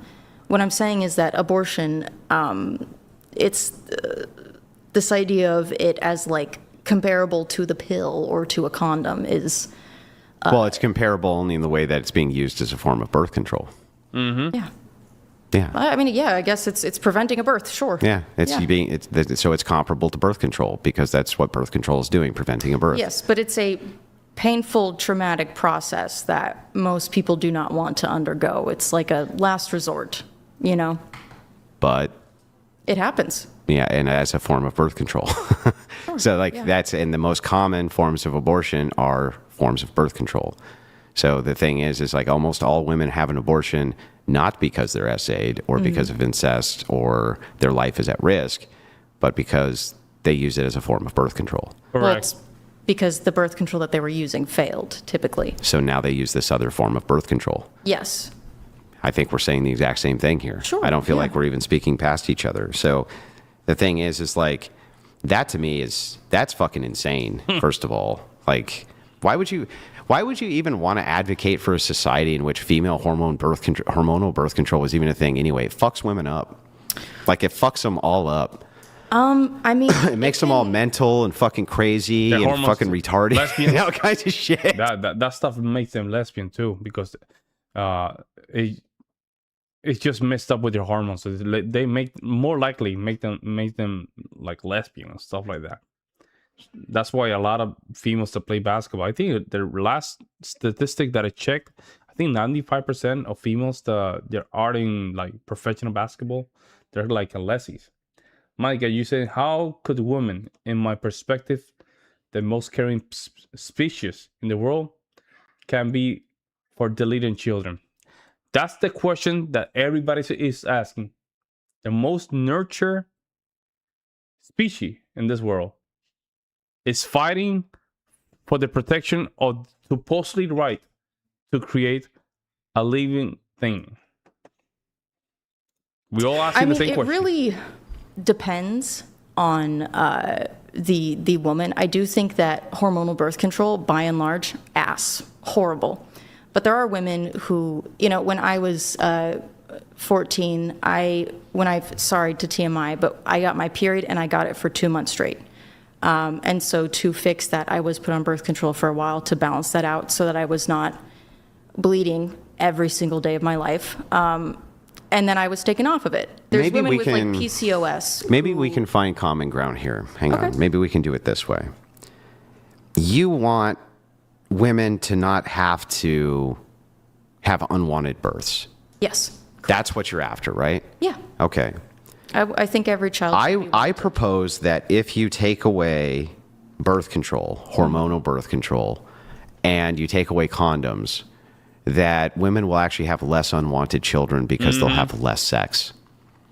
Because that equals pregnancy. And my proof for this is that we can go back to a time not that long ago before we had hormonal birth control and condoms, and there was way less unwanted babies being born than there are right now when we have all those things. That was also, I think society expected you to have a child. However, I will concede. So I did a debate, like I think last month, about like do abortion laws meaningfully decrease abortions? And what I saw from the data is that after abortion restrictions are in place, there is a small spike in births, but then it starts to decline at the same rate. Rapidly. And then, in the surrounding states, abortions go up. So, yes. It does work. I guess it does work, but, I mean, that sucks. Because you want to fuck.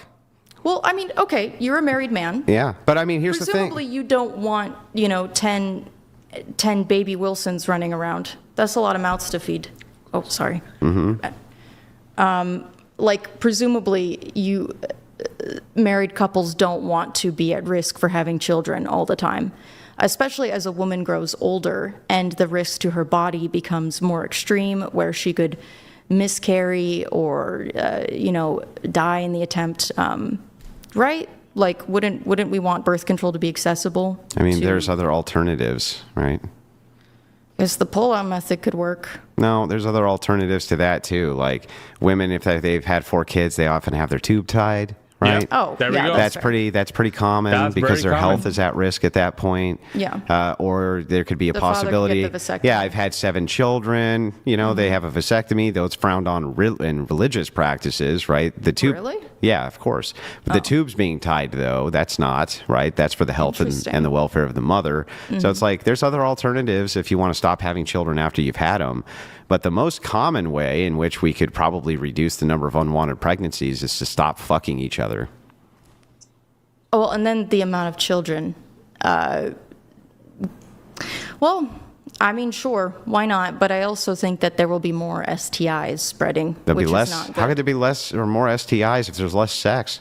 Because the people who are having sex are having unprotected sex, and it would most likely Yeah, be... but there's going to be less people having unprotected sex because they don't want kids. That's the whole point. So gay men cannot get pregnant. And Yeah, but gay men- That's my concern. Gay is men because- rarely use any of that stuff anyway, or if they do, because of the nature of what it is that they do, their STI rates are like 5 times. No, I think they're higher than that. Can you look up in comparison to the normal population how high it is? Gay STIs, they're like it's an astronomical difference. Well, I mean, if you combine the male libido with no risk of pregnancy in both parties, men typically have much higher libidos. But if you combine, That's what happens. But this is dudes the are gonna problem go here with crazy with each with other. promiscuity and sex and this type of thing. It's the same exact thing. You combine man woman now with no risk of pregnancy, and you end up with a promiscuous society. Our STIs are higher than they've ever been in history. Do you think promiscuity is bad? Yeah, of course. It's terrible. Terrible idea. It's just a terrible idea for the promotion of society. I mean, not even just STIs, which are just at an all-time fucking high again. They're like, Are they really? I think they're higher than they've ever been. Again, we can look that up, but they're extremely high. I do have the- Yeah, go ahead. Oh, do you want to? I do have the statistic really quick. A 2018 study found a 35% STI positivity rate among gay and bisexual. I don't know. So she probably paid for her master's degree. I wouldn't be surprised she paid more than $200,000. Sexual cisgender men compared to 15% for heterosexual cisgender men. Yeah.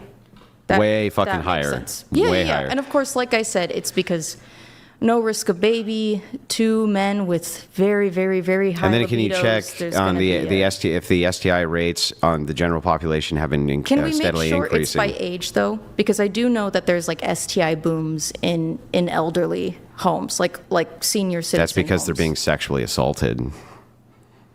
It's mostly because they're having sex with each other. No, I have two. because of elder. I'm telling you. I mean, elder abuse bad. is super duper real. Yeah. Super duper real, but 2 data points here for you, really quick on the first one from before. The syphilis rate for gay and bi men was 3. Yeah, especially a lot of these females, when they get to college, they get into very high debt. Jihadi with the Jihadi Porfa says for the super chat, if only he could make this feminist say men are benevolent. If only, yeah. I don't think she's gaslighting a lot. I don't think she's gonna manage. He's not gonna manage to do that. He's not gonna manage to do that. Thank you so much, Jihad. 9 cases per 100,000, while for heterosexual men, it was just 2.9 per 100,000. Much higher rate. And then the general STI rate over time, it says overall in the U.S., the STI rates have seen a substantial increase over the past decade. If you want, I can find you going back further. Well, they've been increasing because people have a lot more promiscuous sex with multiple partners. But And my so, generation is having like, I don't know if you've seen that stat. My generation is having less sex than older generations, correct? Gen Z not is the women. like less. Not women, not Do you women. want me the to men. look it up? Yeah, or- yeah, It's yeah. ba- Women are having more sex than men. So women are having more sex than men, with only 30% of the men, right? While men are just not having sex at all. Basically, Especially just the by- men who are 70% of having men are less not having sex. Women sex. are having tons of sex with Most the of the same women 5 I men. know are like nuns. Huh? Most of the women I know are like nuns. Well, that's nice, I guess. But the case of the matter is, or the fact of the matter is that yeah, they're promiscuous. There's a lot of promiscuity. It's led to a huge increase in STIs. Not just that, but that's where all the unwanted pregnancies come from anyway, and why you have all these abortions. And the same reason that you see them decrease exponentially and unwanted pregnancies decrease exponentially after abortion's outlawed is for the same reason. If we got rid of birth control, you would see unwanted pregnancies decrease rapidly, because people wouldn't be fucking if they thought it was going to lead to a kid. You might see herpes increase, though. Mouth Yeah. herpes. Yeah. Probably mouth herpes increases a bit, but And stuff in the butt. still better than the alternative. And so the thing is like, I don't see how that's liberating society or helping society at all. Well, you know, what you're advocating for. It seems to me like we're back to the limit debate. Is it the case that we can limit behaviors in society for the good of society, just like you did with COVID? I think we can, and I think it's fine. I don't think that limiting abortion benefits society. I mean, how does it not? This is It crazy. seems to significantly benefit society. We have less abortions. That's great, right? Now we have to get into the meta debate. Now we have to get into semantic, because what does benefit means now? Clearly, having more kids for our society does benefit our society. We need more kids, but she's saying it doesn't benefit. Now we have to define what benefit means. Being beneficial to society means. The whole point See, of that's the problem with abortion this. is you want to get rid of unwanted pregnancies. We're giving you a way to have unwanted pregnancies go away, right? And they do go away. The unwanted pregnancies drastically decrease. So it's like, what? I mean, people are still going to get pregnant, though, because people are still going to have Yeah, but I mean, we sex. can't. Here's the thing, though, right? It's Exactly, like but my we're not show, going to yeah. be able. It's like murder. Like people are still going to murder. You know, like, there's nothing. There's still going to be people who do the thing, I think but that for the this is overwhelming rough majority of because people, they you- don't. You see abortion as something that is innately bad, while I see it as something innately good. Because, again, Wait, it's abortion- good in and of itself. I mean, So, what, like, what it means. should a woman get pregnant just to go have an abortion? No, that's crazy. All right, again, but is it bad To get pregnant, just to go have an abortion? I think it's weird. Is it bad? I would question that person's But is it sanity. bad? Is it bad? I mean, probably. It's a drain on resources. That's it. That could go to other. They pay for it. Well, yeah, but it's a waste of everyone's time. How? Everyone's getting paid. Everyone's getting, yeah, but Yeah. then, women who are. Like what? How could that possibly be a worse waste of resources than, oh, I had a gangbang last night and got knocked up with this? How's that not even just as much of a waste of resources as a chick who's like, well, I'm just going to go and have sex in order to get pregnant to go have an abortion for fun. That's crazy. Like, man. how is one more of a drain on resources than the other? That's crazy, man.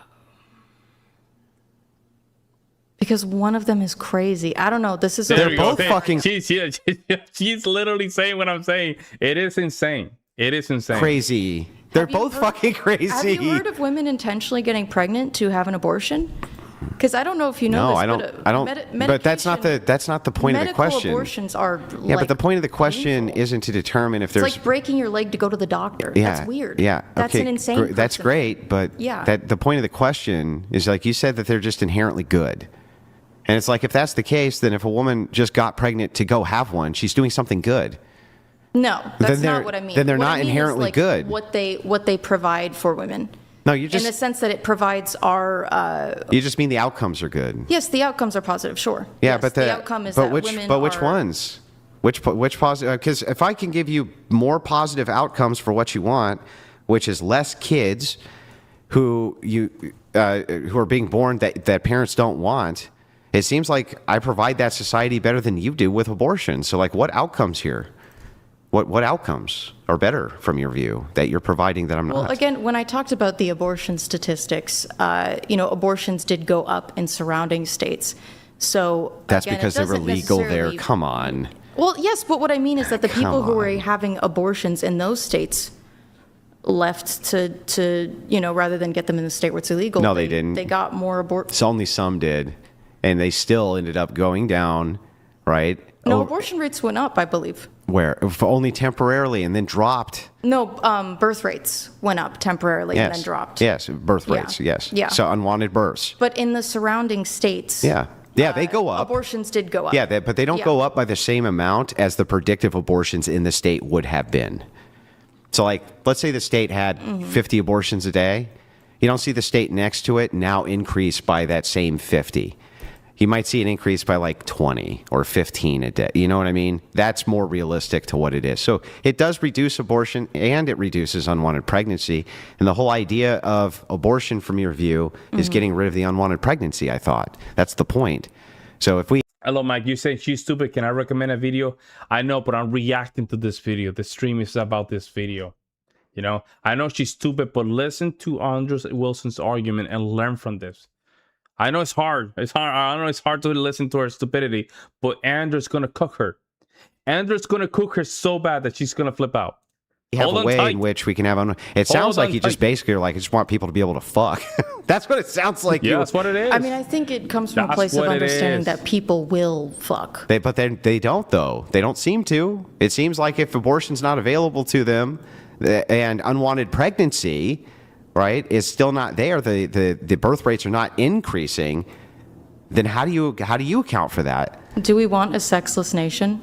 It's not a sexless nation. It's not a There's still sexless plenty nation. of people who are married and fucking and having children at the right times. But I kind of do Well, what think. about, like, but wait, young men, yes, though? actually, yes.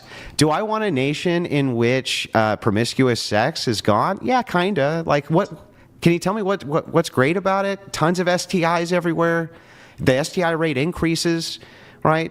The fact of the matter is that you have women who have been, screwed by 20 or 30 men, and men who have screwed 20 or 30 women. You're saying, Mike, you're just trying to challenge you. You look very bright. Oh, thanks, man. Yeah, that doesn't seem like it's very good for the moral fabric of your society, or I for your guess I'll society take that at as a all. compliment. And so it's like if we can get rid of the thing you want, which is the unwanted pregnancy, and it seems like the unwanted pregnancies decrease when you get rid of abortion anyway. It sounds like it's like a big winner here. So we have like an entire incel movement that I think has been labeled a domestic terrorist threat, in the sense that By fucking liberals, it has. I wish that we could label Feminist as a domestic terrorist organization. Would you deny that there have not been, mass shooters motivated by Do you deny that trans ideology has motivated mass shooters? Do we label them as being domestic terrorists? No, I think No, we don't. But that's different. That's like an identity different. rather than a problem to be solved. I think that... Wait, what? No, it's Sometimes she says some weird words that I'm like, whoa. She's pulling some words out of her own... I don't know where. What she's trying to do, and I understand. Females love attention, guys. They love attention. Even this dyke, they love attention. She likes to be in front of the camera where thousands of guys are watching her. She doesn't even have she don't have to sound smart at all. And I don't know if they recognize that, but I did recognize that yesterday. She's not smart. She's not making any coherent arguments. There's gonna be a time. There's gonna be in a moment in the debate that I was watching yesterday that she finally loses it. So, what Andrew Wilson's doing right now is taking all her worldview and destroying it one by one, and this is why it looks kind of boring, right? Because what he's doing is he's basically destroying each argument and then go to the next one, and he's basically challenging her. At some point, she's gonna get tired. problem to be solved, or else they wouldn't become trans to begin with. They have a problem and they're trying to solve it. It's not just a matter of identity. Well, it's a matter of problem like solution. medication and surgery and whatnot. Whereas like involuntary celibates, I just feel like Involuntary celibates also, if it's a problem to be solved, they get buff and fuck a chick, and it's same shit, right? You have a problem, you're solving it. They're just like the trans are having a problem, they're solving it. That's, from your view, isn't that the same thing? then why are all the men on the internet complaining that they are loveless and can't find women? And So no one are wants women. them, and They they're just do it lonely? at a different age. See, women in their 20s, they don't complain too much because, you know, if you go right now and you show a picture of your ass on the internet, you're going to have 20,000 guys who go, oh my God, my lady, oh, it's the greatest thing ever. And that stops when you get older. Stops when you're 40, 45, 50. That validation starts going away. So women in those age brackets have huge loneliness epidemics as well. The cats. It's just, old lady that's with the the cat. case, right? So it just happens to them at different times in life. And then men who get older, less lonely, the older they get. Why? more Because they have happier. resources and they start fucking young women. That's how it works. Well, I think that also, you know, that would depend upon what the woman has done with her life. My mother had no shortage of suitors who were wealthier than her and typically younger than her up until her 50s. And all of her friends seemed to do pretty well. Pretty well Anecdotal. Doesn't matter. in their old I mean, but age, your though. anecdote aside, anecdotal, there is yes. it is true. There's a male loneliness epidemic crisis, and we are. Like, I feel We like do that's just gonna hyper get focus on worse, that, right? but the truth is that it's the case for women too. If the men are lonely, then and there's as many women as there are for men, right? Then shouldn't, by the power of inference here, we determine that if the men are lonely, the women also would be lonely? But you just said that young women have far more opportunities. So we're talking about different age ranges. Yeah, it was because Right? younger women are basically all fucking the same few handfuls of men Okay, through gotcha. So hypergamy. what we have is an issue here where young women, you know, have many, many, many choices. Young men have very few. Well, they in have choices of who comparison. to sleep with, not necessarily who to be with. Yeah. And what you're talking about with young men is like the young men who just can't get laid at all, Yeah. which I don't think is a huge amount, by the way. And be by the fair, way, you see a my- lot of young men moving towards traditional churches, and that's another reason why you see the celibate rate going up. I personally doubt the sincerity of the movement towards those churches, just based Why? on. I feel that. So I was raised very, very, very religious. Yo, you guys, but what a I was pivot. ra- You guys notice that? Yeah. You guys notice that pivot? Let me just go back. Just based Why? on. Based on what? Based on what? I feel that. So I was raised very, very, very religious. Yeah, he should have just pushed back, say, answer my question, don't move the goalposts. He didn't do it. But I was raised What a... by a father who was raised atheist, converted after my parents divorced. And he later told me, yeah, I thought it was all BS. Like, I was never actually into it. It was just kind of something I needed at the time. And I do feel that people who are raised without a strong religious influence growing up, it causes me to doubt the sincerity of their conversion, because I often feel like they don't believe it. What they want is a community, or they want some sort of moral high ground, so to speak. Because that's been my experience with converts. I've had friends who converted to Yeah, I Christianity mean, and I don't later were disagree, like, well, whatever. but I don't disagree. Yeah, Yeah, there's some. yeah. Some. Yeah. I'm not. And if they're not abiding Look, I don't by- think that's the. I don't think the majority of people are converting over to Christianity, especially rigorous traditional churches, just for the community. I think that some may be doing that, but it doesn't seem likely that it would be the vast majority of them. It's just it's an attitude that I've seen encountered in a lot of younger men, where they'll kind of lionize Christianity and traditional churches, but the way that they live is not Christ-like at all. Maybe That's it's a good time for understandable. super chats, Brian. I'll have a smoke, and then we can get back to actual feminism here. Even if it is a large business, it should be up to the propriety of the owner. He has access to all the capital, and all of those managers and employees are asking him for his capital. He's not The asking employees them are for the ones this. that are making that capital for him with his guidance. Wait they a are second. producing that capital. No, they didn't No, it risk doesn't any work like that. capital. They risk no capital, and so they don't get what he gets. That's the big problem you socialists always have. If you don't risk capital, you don't get to gain. Like, you don't get to be like, I happen to be working here when that guy risked all of his fucking money, and he made a bunch of it, and so now I get a portion of it. That's not how the world works. I mean, you're talking about small businesses. Small businesses is the same thing. And big businesses is the same exact thing. You're still risking money that ain't yours, so you don't get to benefit from that. That's how that works. You have to risk your own money for that. And so the thing is like, yeah, it seems like you have people who are asking for economic opportunities from somebody else, and they're getting mad when they won't give it to them. And it's like, how's that not their business, though? It seems like it's totally the business of the owner. I guess you can have, you could do that. You could look down on your employees and consider them to be people that are you're doing a favor for, rather than skilled workers that you're hiring. I'm not even sure it's a favor. I think that's the wrong wording. Like, it's not a favor. Because someone can open a business, but if they don't have anyone to work in it, like, what is the business then? Yes, they risk the money. Well, people have small businesses all the time, and just they run it. It's only them. And then most often when they hire an employee, that employee doesn't have anywhere near the responsibility or risk that the owner has. No, of course. I'm not saying they make the same amount, but a fair wage for the same amount of work. But that should be determined by the employer, what that fair wage is, not by the state. The state, by the way, the state can't even do it anyway. They don't have any understanding of markets at all. So yeah, politicians are the dumbest when it comes down to economics. They're dumb as a rock. They don't understand how economics works. They just seem, especially now that we have more females.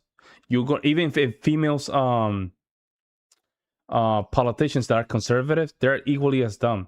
They don't understand how economics work. They think that a piece of paper, which is $1, that thing is somehow it just have value because it is. If it doesn't work like that, it doesn't work like that. Men innately understand these things. The thing is like just saying, like, I'm trying to figure this out. A woman comes in, or even better, right? A Christian comes in and a Muslim. And I say, okay, well, I'll hire you because you're a Christian and not you because you're a Muslim. What's actually the immoral proposition here? Why is that actually wrong to do? I've never understood that argument. It's always seemed to me like it's fine. They're both asking me, the person, for something. Why can't I tell them to go fuck themselves? And I only want you because I prefer you and don't prefer you. And it is based on an immutable characteristic. And who cares? Fuck your immutable character. I don't like it. So get it out of here. Well, I would like to work towards a world in which our Marjorie Taylor Greene, she's a bad. She's a perfect example. You're right, baby. The perfect example. She's supposed to be a conservative, but she just used to cheat on her husband, and then she thinks she's more manly than a man, and on top of that, she just act like a independent, crazy feminist. And she stabbed Trump right in the back. She's not trustworthy, and she's supposed to be a conservative. Multiple characteristics don't determine how much we value someone. But that's just pie in the sky bullshit, isn't it? Like, if you have a humpback, I think we've done a good job at working. No, we haven't. My God, if you look at where America was when we were founded, I mean, there was Black Americans were enslaved, and now we are, legally equal. That is certainly a lot better. That is certainly a lot of progress made. I don't think so. Yeah, but we're talking about two different things. I'm not talking about the proposition of slavery. Maybe the proposition of being able to hire who you want and allocate your resources to people with whom you want to. Like, for instance, you're not going to hire a hunchback, or a person who has super bad arthritis to solder things. You're probably not going to hire them. You're probably going to stay away from those people. And you're like, there's physical requirements for jobs sometimes. Right. But the thing is like, that's still, when you break it down, you start getting into these micro preferences, right? Like, if it's the case that you just don't like a person because they just offend your delicate sensibilities in some way. Well, technically, you don't have to hire them. You just can't be like, hey, I didn't hire Andrew because he's a white guy. Like, you just have to just lie about it? So you just lie about it? That's what they do. Yeah. So that's what they do. So then doesn't it just sound like it's just an unenforceable virtue signal? Just unenforceable nonsense? So like I could would be like, say- look, I only have a male staff because those are the most qualified people. I think that if you can prove that you were being discriminated against on an immutable quality, this is for workers to be able to, bring this to court, which I think that if you can prove that, you should be able to bring it to. Yeah, but why? Like, what's the actual proposition here? You own a business. You have all of those resources. They all belong to you. All of them belong to you. And somebody comes in and wants them, and you just don't like their fucking face. And it doesn't matter why. You don't like them because they're black, they're white, they're Muslim, they're women, they're men, whatever the fucking reason is, right? Why isn't that completely and totally up to the business owner? Why shouldn't that be completely left up to them who they want to hire and who they don't want to hire? Well, I think that many businesses take out loans from the state, correct? Like PPE loans. And I No, think most that of if it's you- private equity. All right. Well, I think if you're going to take out loans, as in a lot of the time use other people's money, I think a lot of people would be upset if the money that they loaned you was not, They don't give a shit. Lenders just want their money back in the interest. They don't Yeah, care that's about it. your practice. They Well, don't again, care. but like I think you need to adhere to the law if you're borrowing money. Otherwise, then it's like, Yeah, my I'm God, saying what if your business I'm saying gets that I sued? want to repeal the law. I think it's an immoral proposition to tell people what they can do with their money. I think that that's immoral. So I'm giving you the proposition, right? My worldview, it's completely immoral to tell business owners that they have to serve people that they don't want to serve and that they're not allowed to have the hiring practices that they want. Like it's totally their Well, business. this isn't even about hiring practices. This is about wages. This is paying. That would be someone the that would same all be amount. hiring practices, right? Right, because like Because don't you get a salary on being hired? I mean, it depends. You could have minimum wage or a salary. Like I don't. That would still be your salary would then be minimum wage. But at being hired, your hiring practice would be the salary negotiation, right? Yeah. Yeah. So the thing is like, I have never, again, I This is claim, the I make law- the counterclaim. The law comes from the fact that like, employers would pay women less to do the same amount of Nah. work. But I'm fine with that. Okay. And I'm fine with it. Even if he's fine with that, is that it's not even true, right? Because then, if that was the case, you would basically fire all the men employees and just hire all women, and that's not even true. Being the opposite. I actually see that as the more moral proposition. If it's the case that it's yours, you get to do what the fuck you want with it because it's yours. And it doesn't matter if that makes a person feel badsy and they're like, well, wait, that's unfair. Fairness isn't an idea of a doctrine when you want something from somebody else. It's not how that works, right? I'm trying to. This is hard because I don't know if I could ever make a comparison. But you are a Christian. Yeah. Does it not make you feel some type of way whenever people discount you or disregard you or exclude you on the basis of your religion? Oh, sure. Yeah. Right, like it feels bad. Or they call me a bad Christian or they call me this. Yeah, it feels bad. Sure. It feels bad, and you're like, that's just my beliefs and my religion. It's not harming anyone. I'm just a Christian.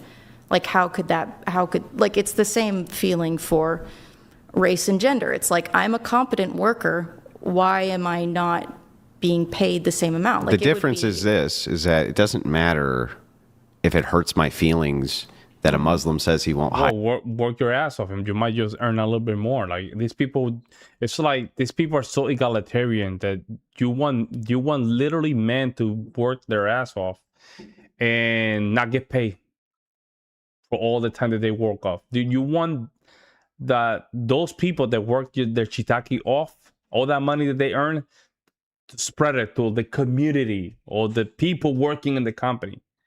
Hire me Such because an I'm a Christian, egalitarian mindset. right? Because it's me who wants the thing from him, right? Now you could say there's mutual. He wants something from me too, but if he really wanted something from me, then he would hire me, right? And he's not. well, he's hiring you for less. Well, Because you're a he's just not hiring me at all, Yeah. right? But whatever it is, he wants less from me than I obviously want from him, or else we would never be able to come to an agreement on wage. So the thing is like.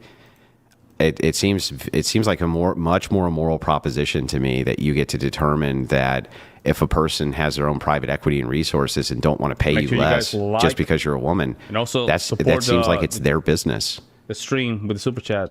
I mean, I don't think so. I think that, creates a society where, Where you maximize freedom? devaluing others on the basis of their immutable qualities. Yeah, but you're allowed to devalue others based on their immutable qualities. You're allowed to do that. Isn't that You're freedom? allowed, but you get in trouble for it. Yeah, There but are isn't that, well, then consequences how to is it. this really, this idea of feminism is about expanding personal freedom. It's like every time I talk to you about a topic, it's just limiting a freedom. Every time I talk to you about any proposition that you consider liberating, it's actually just punishing. It's like, this Well, isn't let me really explain about to you- being fair to men and women. It's about punishing people and telling them what they have to do with their own money. No, let me explain to you what I mean about Okay, freedom let's see. of choice. Yeah, do that. So, But let me have a smoke first while you Sure. take some super chats. Really quick, Andrew, as you're getting up here, behind you, just as Let's see. personally, very chug from it, Let's move I want forward. to just jump right There you back go. into it. Charlie, do you need any refreshments or anything? Would you like? We have energy drinks. How's your Oh. energy? Is it good? energy's good, but I Energy's could always good. use a re-up. You want like a energy drink? Sure. What do Mary, you have? we have Zoa, and we have just energy shots too. Zoa is fine. I'll try it. Pour it into one of our cups, by the way. Well, we're gonna. Sorry, we're finally getting into the meat of the debate here, guys. Getting Yeah, good. and, so no chats at the good, moment, getting no good. Q&A questions. So if you guys want to just jump right back in, Yeah. go for it. Okay. Okay, let's Okay. go. So you were saying about Freedom to go to school. Okay. I'm super very personally, thank you very much, very into education. I very much enjoyed my education. I know it's a useless degree, largely. I mean, fantasy one? literature. Oh my God, that However, is useless. my younger sister, Fantasy literature. Oh my God, that's useless. Why would you even get a degree for that? is pre-med at Duke. And I think that Duke that is University? something very worthy. I my think it's very God. important that she is able to pursue that. So again, freedom to do so. Freedom Well- to go ahead. go into, as long as you have the skills to be able to go into any career field. And that goes for men and women. I think that, we should have more men working in education and, like childcare, elderly care. I think that we should have more women in trade. I think a lot of people assume women can't do trade, but my ex-girlfriend, who was 90 pounds, 5'1", became a welder, so I think... Here with the bullshit. Here we go with the BS. Yeah, like I guess she could lift 400 pounds, over her shoulders or something. Like these. I think ladies can manage These most of the examples are trades. crazy. They can't. Well, they can weld. Yeah, well, Yeah, well. What kind of welding did she do?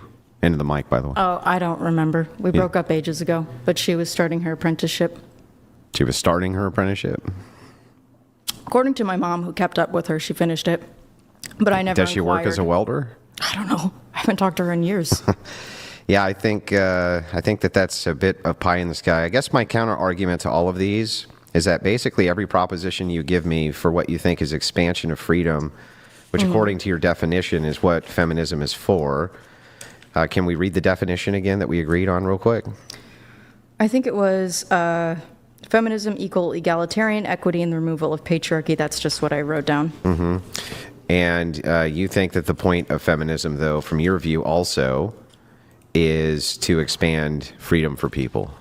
That was what... Yes. Yeah. Not to have the freedom to do the things you don't like. No, to take other people's freedoms. Well, you're not from them. taking anybody's freedom by not hiring them. I think that you are creating an environment in which people's immutable qualities impact how much money they can actually make. Yeah, but that's freedom. Freedom real- for who? It's freedom for both Freedom parties. freedom for employers, but not for workers. They're free too. Well, how are they not free? What are they not free to do? To tell you what you have to do with your money? To tell you what you have to do with your resources? They're just as free. Like, what is the impact here on freedom exactly? Like, if you wanted real freedom, if you wanted a society that was truly free, you would not go in and legislate how employers could could go about the rigorism of who they wanted to hire, who they didn't want to hire, and you why. a libertarian? No, I'm not a libertarian at all. Christian. sounds a bit libertarian. Andrew's not libertarian at all. He's not libertarian at all. By the way, he hates them. He doesn't hate them, but he doesn't find their argument to be congruent with libertarian in itself. And again, it's just the forced doctrine. How are you going to force libertarianism if you reduce the government like 90%? That's crazy. No. It's following Christian ethics. The idea here is like you don't get to make a determination, an unjustified determination at that. You just have this kind of like bizarre thing that you start with. People shouldn't be discriminated against based on immutable characteristics, and it's like, why the fuck not? If it's the case that they want resources from you that are yours and you don't want to give them to them, why the fuck not? Why can't you discriminate? What What's the about issue that with is that? justified Yeah. from your view? Did Jesus discriminate against anyone on the basis of their immutable characteristics? Well, based on immutable characteristics, I'm not sure. Like, I'm not sure that he did. No. All right. Well, isn't to But be that's fair, a spirit- It's been a long time. I don't since think I've been that to Bible spirit. I don't school. think that spiritually we should do that. Spiritually, yeah. shouldn't we aspire to be Christ-like? Yeah, spiritually. So Spiritually, it's different from, because spiritual is a metaphysic concept, right? It's not a physical concept.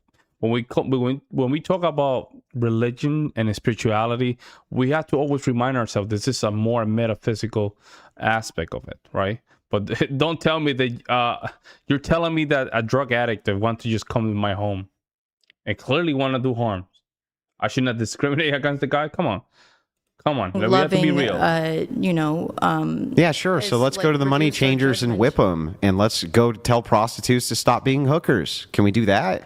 Yeah, but we do so with love and empathy. Okay, But what is love and love? empathy. But so, are you But okay? what is love? That's the point, man. It's just that concept of love. Love is just simply telling the truth. For me, love is just simply telling the truth. With Christians stopping prostitution? No. No. So, Well, like, I think let me be clear. I think that most women who are doing full service sex work, a lot of them that isn't necessarily what they wanted to do with their lives growing up. yeah, but you still support their freedom to do it if they want, right? I think that they deserve protections. I don't want to see those women harmed at all. Do you think it should be illegal to do or not? I think it should be decriminalized. So not illegal. Not that's illegal, crazy, but Yeah, decriminalized because I don't So that's want. the thing, right? Is like That's you their can't goal. pick and choose which Christian ethics you would prefer that I apply and which I don't. And the thing is like here, I'm being remarkably consistent and just bit a bullet for you. I just said, yeah, I do agree, right? Based on immutable characteristics, Jesus Christ didn't discriminate from helping anybody with their spiritual health or anything else. I totally agree that that's true. I think but that when it waiting comes with loving arms. Yeah, but when it comes to how we engage in the world and people's preferences, there's nothing biblical about creating refusals to, or that you have to hire people that you don't want to hire based on whatever it is you don't want to hire them for, or pay them whatever wage they demand you pay them. Were Christians not, oppressed by the Romans? Were the Jews not driven out Sure. of like everywhere they ever tried to We were live? oppressed by a lot of people, even the Muslims during the Crusades. So this is funny about this. We don't talk about the Crusades and who we were fighting against. It's one of the weirdest thing ever, man. Like we talk about Christians. Supposedly we did wars in the name of God, but then we don't talk about the enemies of Christianity, which wanted to just delete us. Isn't that funny? Like- Like was Christians- that portrayed positively, or was that? Do you think like? And Christians, when you talk about Christian reforms, the demands were not ever that, oh, wait a second, now we get to make a determination on what you do with your resources towards us. Where did Christians take over and then say, you have to treat us to the same exact wage as you do, this people group over here? That just never happened. It wasn't a factual case. And so it's like, It's because Rome was deeply unequal. well, no, just life is deeply unequal. So the course, but the I question think that the we question can- just becomes like, where are we getting this grounded ethic that it's okay to tell people what they can do with their stuff? It's theirs. I mean, no one is saying it's just a equal opportunity and trying to not make judgments on someone on the basis of. But I their think it's immutable fine for people to make characteristics. judgments. Of course, like if I am walking down the street at night and I see a large group of rowdy 20-something men, I'm going to be like a little bit like anxious. I'm going to be like, well, they're rowdy young men. That could be potentially dangerous. Is it bad if I do that with black people? I think that highly depends upon the context. In the same context. I just see a group of young, of rowdy young men? yeah, or just rowdy black people, and I cross the street. Is that racist? I think it's just because they're black on the basis that you think they're going to jump you. Yeah. Do you think that happens often? Do you think that if it was just a bunch of men and you cross the street and you call that sexist or not sexist, then how would that be racist the other way? Well, because I think we have to consider which one is coming, on the basis of like personal experience versus like, I mean, how often have you been like harassed at night by rowdy black people? Like a crowd. If you go around, rowdy black people, yeah, they're probably going to harass you if you're white. Yeah, 100%. I used to walk through the Tenderloin at night by myself. This was when I was very butch. So, mind you, I walk at through. a glance. You're going to walk through South Central by yourself? I don't know where South Central is. The point is, though, I'm is talking that about like San Francisco. The Tenderloin is a heavily black area. you're informing your judgment that the rowdy group of young. Tell me you're entitled without telling me you are an entitled person. Like, very well that if you go like this in some of these community, you're getting your whooped, man. You're getting it, and you'll become a victim. 100%. She's just delusional. Men may do bad thing to you. Historically, they do bother. And this would be the same information that a young white man or a young white woman would have if they're talking about. Hang on. Again, Let me make the point, and then you can respond. Right. Is it not the case that young white men also have the exact same justification that you would have? That historically now, at least in their lifetimes, it does seem like whites are disproportionately attacked by black men. That white men are disproportionately attacked. The stats on and that. we can pull them up. But again, let's just look at interracial dynamics of violence, black on white versus white on black. I think depending on where you are, sure. If you're in an area no, it's not where you are. It's everywhere. It's everywhere. It's not even close, I'm just guys. saying, It's everywhere. I used to walk through the Tenderloin in San Francisco at night by myself. That is a heavily black area, Okay. and I was. The worst thing that ever happened was a guy tried to sell me weed. That was the worst thing that happened. God, and it this was okay. bro. And I looked again like. But if you're informing, if a young woman is walking down the street and she's never been assaulted by young men before ever, and she's walking by a group of young, rowdy-looking men, right? And she just knows from hearing stories and from her observations, and statistics and things like this, that she could be in some trouble there, and she crosses the street. Would you say that that's sexist? The video and support the channel with super I would say chats? technically yes, That'd be great. that is sexism, but I think that So she does need to keep, in order to not be a sexist, she needs to keep walking through that crowd. You would advise her to do that? I think that you can make some assumptions. Oh. Yeah. Would it technically be sexist? So would you Sure, recommend but in it's that? on the basis of like this. So would you is- recommend she was sexist in that instance then? If you were going to give her advice, would I you be say like, be sexist? Yeah, no, I in would that say instance? don't get hurt. but if she crosses the street based on her preconceived notions, even though these things haven't actually happened to her, and you were the advice giver, would you go ahead and advise her to cross the street? Yeah, if it was my little sister, absolutely. Of course. And so you would advise her to be sexist. So then why wouldn't that apply to race? You guys are I crazy. don't know how to say this other than I think you only get harangued by black people as a white person if you're being real weird. Like, I think you have to be like What? what reason would a group of rowdy Yo, black you're saying that you love her. You crazy, man. Yo, I'm not gonna lie, man. She's like a 3, man. She's like a 3, bro. I don't know, man. She's lower than average, man. She's not there, man. people have to She's bother not a young there. white guy? They kick the fuck out of them and take their money. What are you talking about? Okay, like jumped? You're worried about getting jumped? Yeah, of course. The same thing you would be worried about. Yes, sure, then avoid them. But you should probably avoid groups of white guys too, because you could get jumped also. Slum, you're saying also I mix with coffee beans. You're mixed with coffee because my mom is, and I will tell you right now, going to school, I was picked on for not being fully coffee bean. So much other coffee kids. I don't get this propaganda feminists use. Yeah, I'm telling you, bro. I used to work in area in St. Boulevards in Queens, Jamaica, Queens. And I'm telling you, bro. Thankfully, they get. I have a little bit of.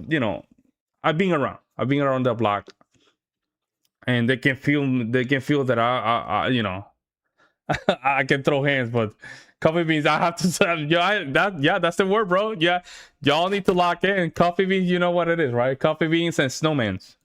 But if it's racist, Coffee beans, then, well, wait a second now. If all of the things if all the things you're informed on, all right, are telling you exactly the opposite. Yeah, you're right, baby. Those Brooklyn days, oh yeah. And you would advise your little sister to be sexist. Why shouldn't I advise my little brother to be racist in that situation? I think it depends upon where you are. Again, if you are seeing a group of young men, regardless of race, who just seem like they're dudes out having a fun time, or if it looks like it could be gang activity related or something like that, I think, like, you just have to make...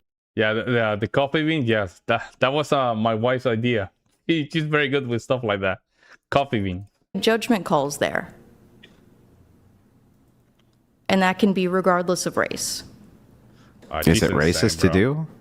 Is it racist to cross the street because you see a group of young black men? If you saw a group of young black men in suits with briefcases, would you be afraid of them? Well, wouldn't you be afraid of... Do you think that No, I wouldn't be afraid of a group of men in suits walking with briefcases. So you're just saying that... rowdy young men. Well, that's funny because then I guess if you were going to give advice to SAers, you would just advise them to have a suit and briefcase, right? Yeah, no, basically. That's not what I would advise them. But what I'm saying... Well, I mean, but hang on. It is, right? Wouldn't that be an entailment that you would advise them to just have a suit and a briefcase? Because if that's the case, Charlie's going to be fair game for you because she's not going to avoid you.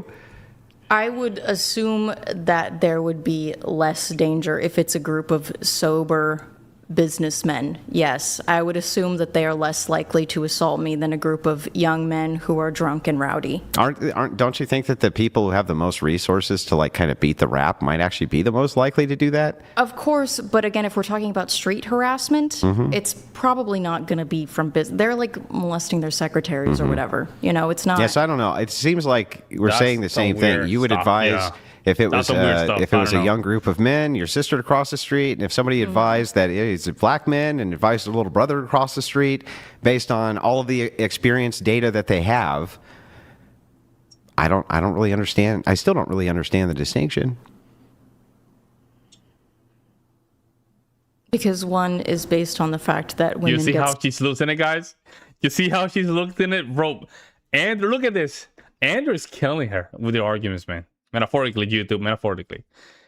Andrew is doing such a great job. Look at this.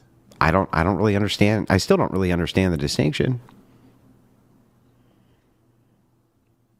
Because one is based on the fact that women get sexually harassed fairly frequently.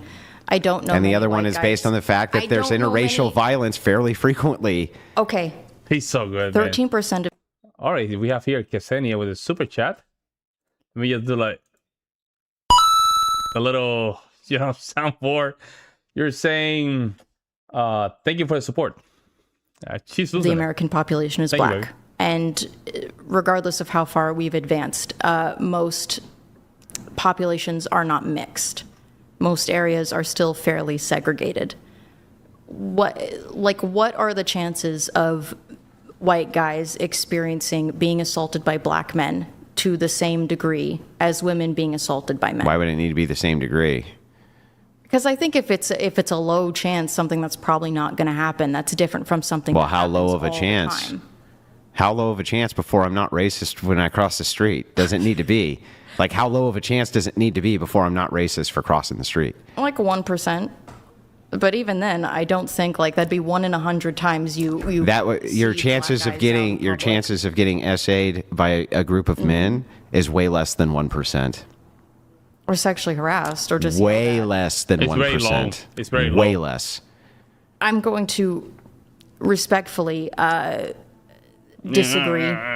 I had an experience. It wasn't me. It was Disagree with Bro. what? You want to see the stats? Yo, go straight to an anecdote. And the thing is that, remember, this has been built up for the last 3 hours, almost 3 hours. She's gonna start losing it. just an 100%. essays. We just go off of just. well, I'm also just talking about sexual harassment. What does that mean? They catcall you? Bother you? Yeah. They just catcall you? Yeah, it's annoying. No Yeah, one so I likes mean, it. what's and it can be who- scary. so and what would you weird like because of less the if you were a young implication. man to get your ass kicked by a group of young black guys, or get catcalled by a group of white dudes? I mean, the likelihood of a group of black guys beating you up, again, at most they might say mean Bro, I'm things to sorry. you. That's probably maybe At the I don't most, know. Yo, if you're a little bit in the Caucasian area, if you're a snowman, if you're a snowman in East New York, you know what's up. You know what is gonna happen, man. I mean, these people are just this is a problem, and I will explain you why. Entitled individuals that don't understand dangers are in the front run of making opinions that potentially can change the political landscape. Right here, they have no idea what dangers mean, and here they're debating with Andrew Wilson. Oh my I say God. mean things to you, the other group of men that you're avoiding, but you would still recommend the kids or your kid sister to cross the street. And Slum, you're correct. They all hear compliments in the streets, and they think it's just sexual harassment.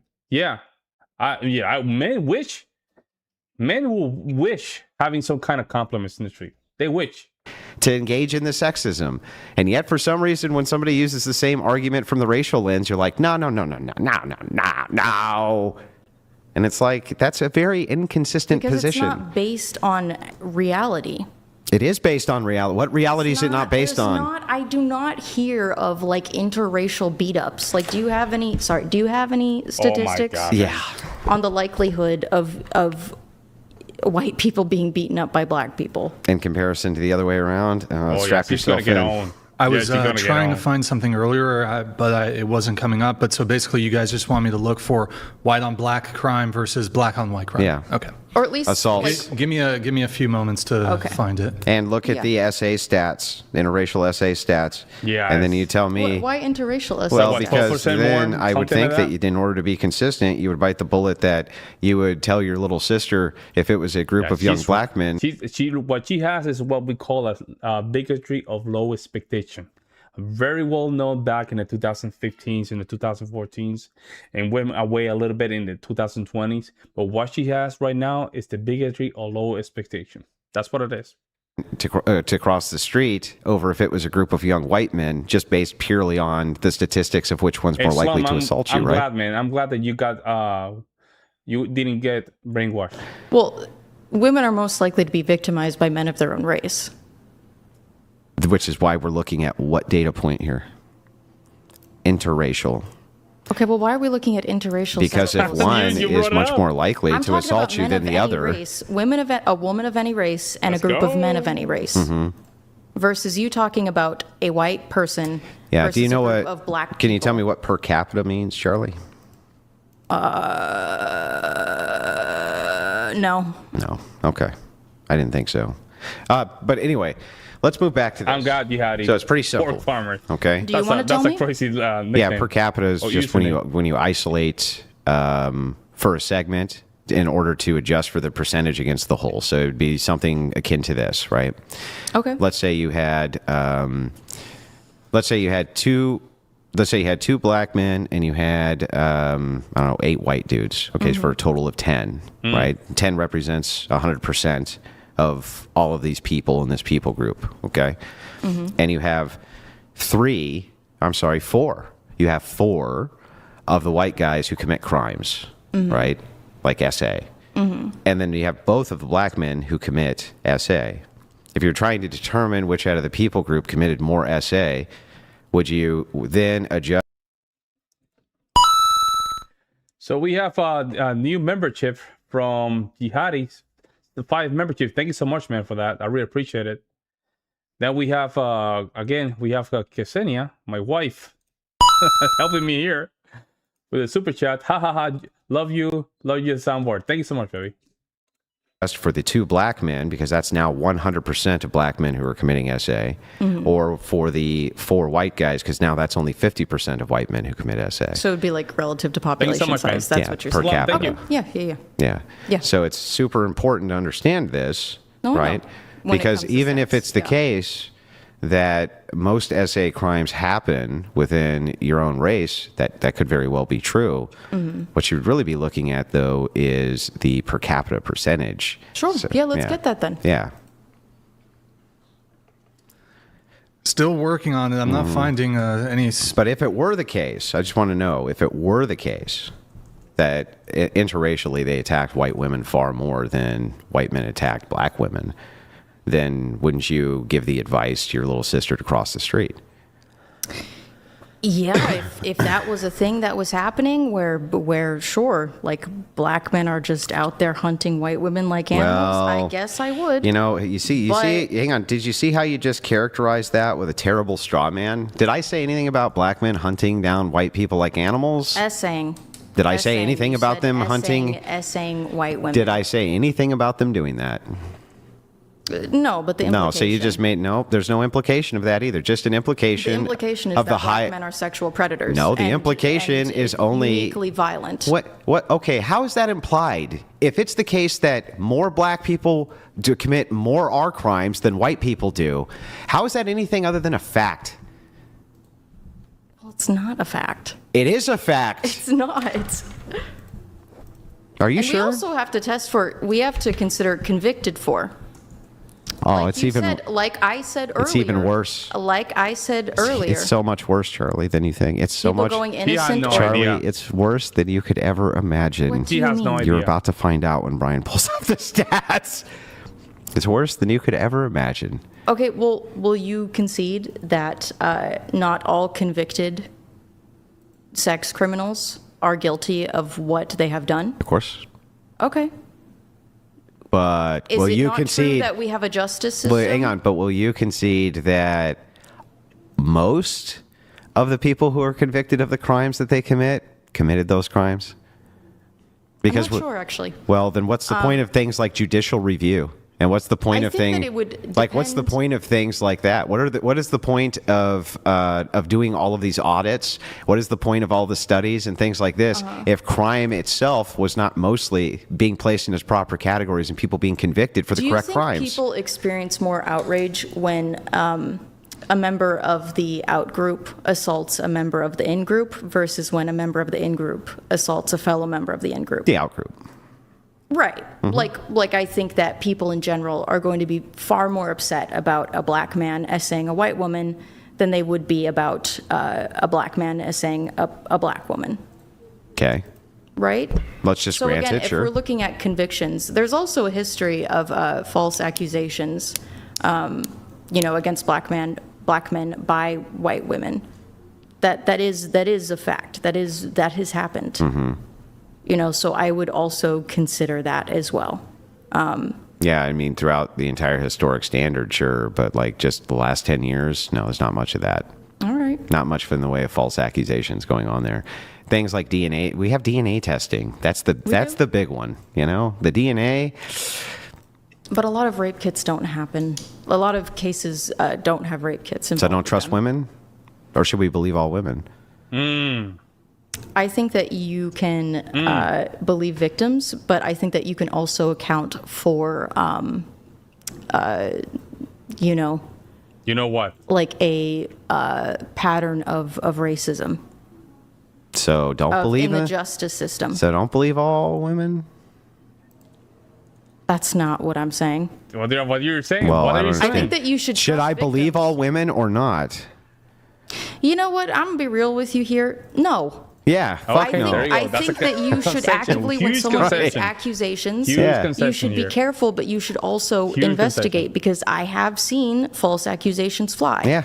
I don't mean that you should be like, you dumb B word, you deserved it, you nasty, but you should wait until you have more confirmation. Okay. I did find it. Finally, I apologize for the delay. I think Google might have been suppressing it. I had to go to X to find the actual infographic. Pull it up, please. Oh my God. All right. So Mary, you're gonna have to make us smaller. Okay. So make us right small. And then hide right this one. Okay. Interracial violent incidents per capita of offending race. And this is from a Bureau of Justice Statistics, National Crime Victimization. You're saying, gee, that poor farmer, she's cute when she tries? Nah, man, she's not cute, man. She's not cute, bro. I'm telling you, she's like a 3.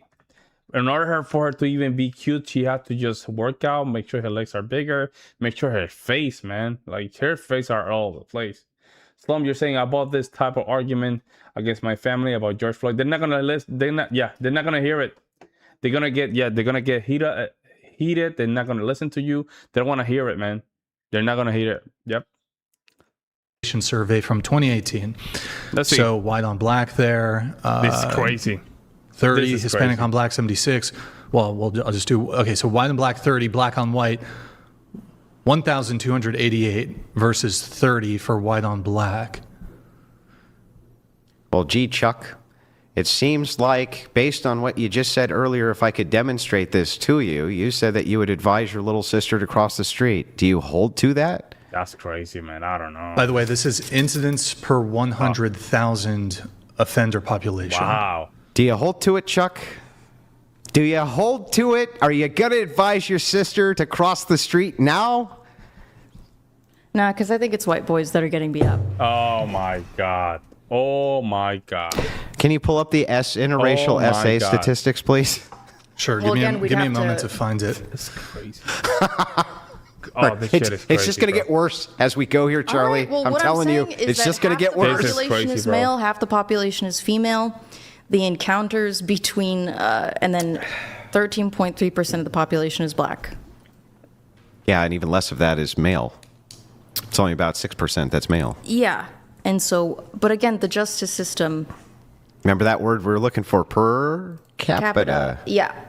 The justice system also does punish black people more. Black people are convicted more for the same crimes than white people. Did it ever occur to you it's because they commit more crimes? Well, if you look at comparisons to actual crimes committed versus conviction rates, it's committing crimes at about the same rate, but black people are more likely to be sentenced. Because they're on their 3rd time doing a crime. That's why. And that's never adjusted for in the data. Do you have proof? Yes, for we that? can pull it up. Yeah, All name right. whatever study you want right now, and I'll pull up the methodology, and I can guarantee you that if we look on the offenses by offense list, is Yeah. it, oh, this white dude, he went in and he stole a car, and he got 1 year. Yeah, she's so blind, man. Yeah, white privileges, all that stuff. Yeah, she's very blind. And it's because in reality, he's racist. In reality, in my opinion, right? My opinion, it's just that soft bigotry on her. Okay, and this black guy got 10 years. That's not fair. And you know what's often left out? That's his 15th crime, and that's why he got the higher sentence. That's what I've noticed when I look at that data.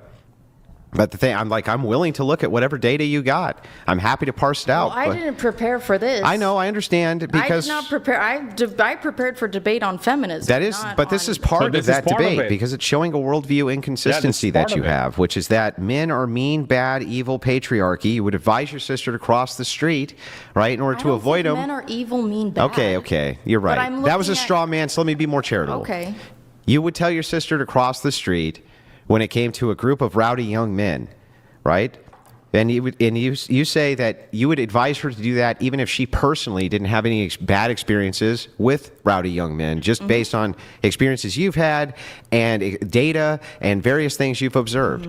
And yet, if somebody does that and says to their little sister, hey, stay away from young black men, right, based on the same exact criteria, that's somehow fucking racist. That's what's crazy to me, is like, just, Well, can we didn't get some pull up the consistency? essay- we didn't pull up the essay rates. And again, I would think that violent offenses. When would you see largely this, be Charlie, when you see this, Yeah, that But again, graph we was also disgusting, discussed man. that the justice Way too system big. is more likely to convict It's not- black look, men as saying white women I'm, than they are to convict you know black what? I'm men even as willing to saying give it black like, women. I'm even willing to give it some absurdly high You number. guys want to see something? You guys want to see a real sign language? You want to see a need to be right? You see how Andrew is trying to just compose himself and just talk, and she wants to finish her sentence, guys. Is more likely to Look at convict this. Look at black this. Look, men as saying white women than they are to convict You know black what? I'm men even as willing to saying give it black like, women. Look at that, I'm see? even willing to give it some absurdly language. high number. Like they're wrong about 5%. Okay. And it wouldn't even come close to compensating for the distinction. Not even close. All right. You I mean, start- do you personally experience a fear of black people? It's not a fear of black people. It's an understanding. And by the way, do you know who taught me this? Black men. They were the ones who taught me this. Yep. Because you know Black people. who doesn't, who's the I mean, least coffee likely to beans. walk around a group of young black men they don't know? Black men. That's the wildest Yeah. shit, I but think it's true. depending on the area, yeah. Yeah, I it's think true. it highly depends on the area. Yeah. Again, like if you are walking through an area that has like a lot of Did gang you by chance violence- find them stats? Still Not yet. looking for it. Still Someone will looking send it to for you it. on X. But yeah, it's bad, Charlie. It's bad. So like the I mean, you know what? interracial distinction. Listen, you don't even have to use these stats. You can simply go to a lot of these cities, and you will experience that for yourself. I used to live in a predominantly coffee bean majority, and it was getting gentrified. But even that, right there in the Broadway Junction station, oof, my God, you need to just pull your chest a little bit, expand your back, and just walk a little, to make sure that people don't mess with you. It was crazy. And the majority of them, they were always getting arrested. Coffee beans, always getting arrested. And, sometimes I had like 15 different interactions where I was very close. I kicked one of the guys in the chest once. But I was very close to just get, in very hard confrontations. Unnecessarily. It should not be happening. But somehow we are here. It's not I guess. even in the same universe, and neither is the violent crime assault rates. And if we go down by women, it's even worse. It's just every time you go to the next criteria, it just It gets will get worse, worse yeah. for your argument. I promise. I would just What about bite the controlling bullet. for gang violence? Yeah, even if we control for gang violence. It's Even worse. if we control for gang violence, even if we have the same socioeconomic systems, even if we have the same amount of money being made, right?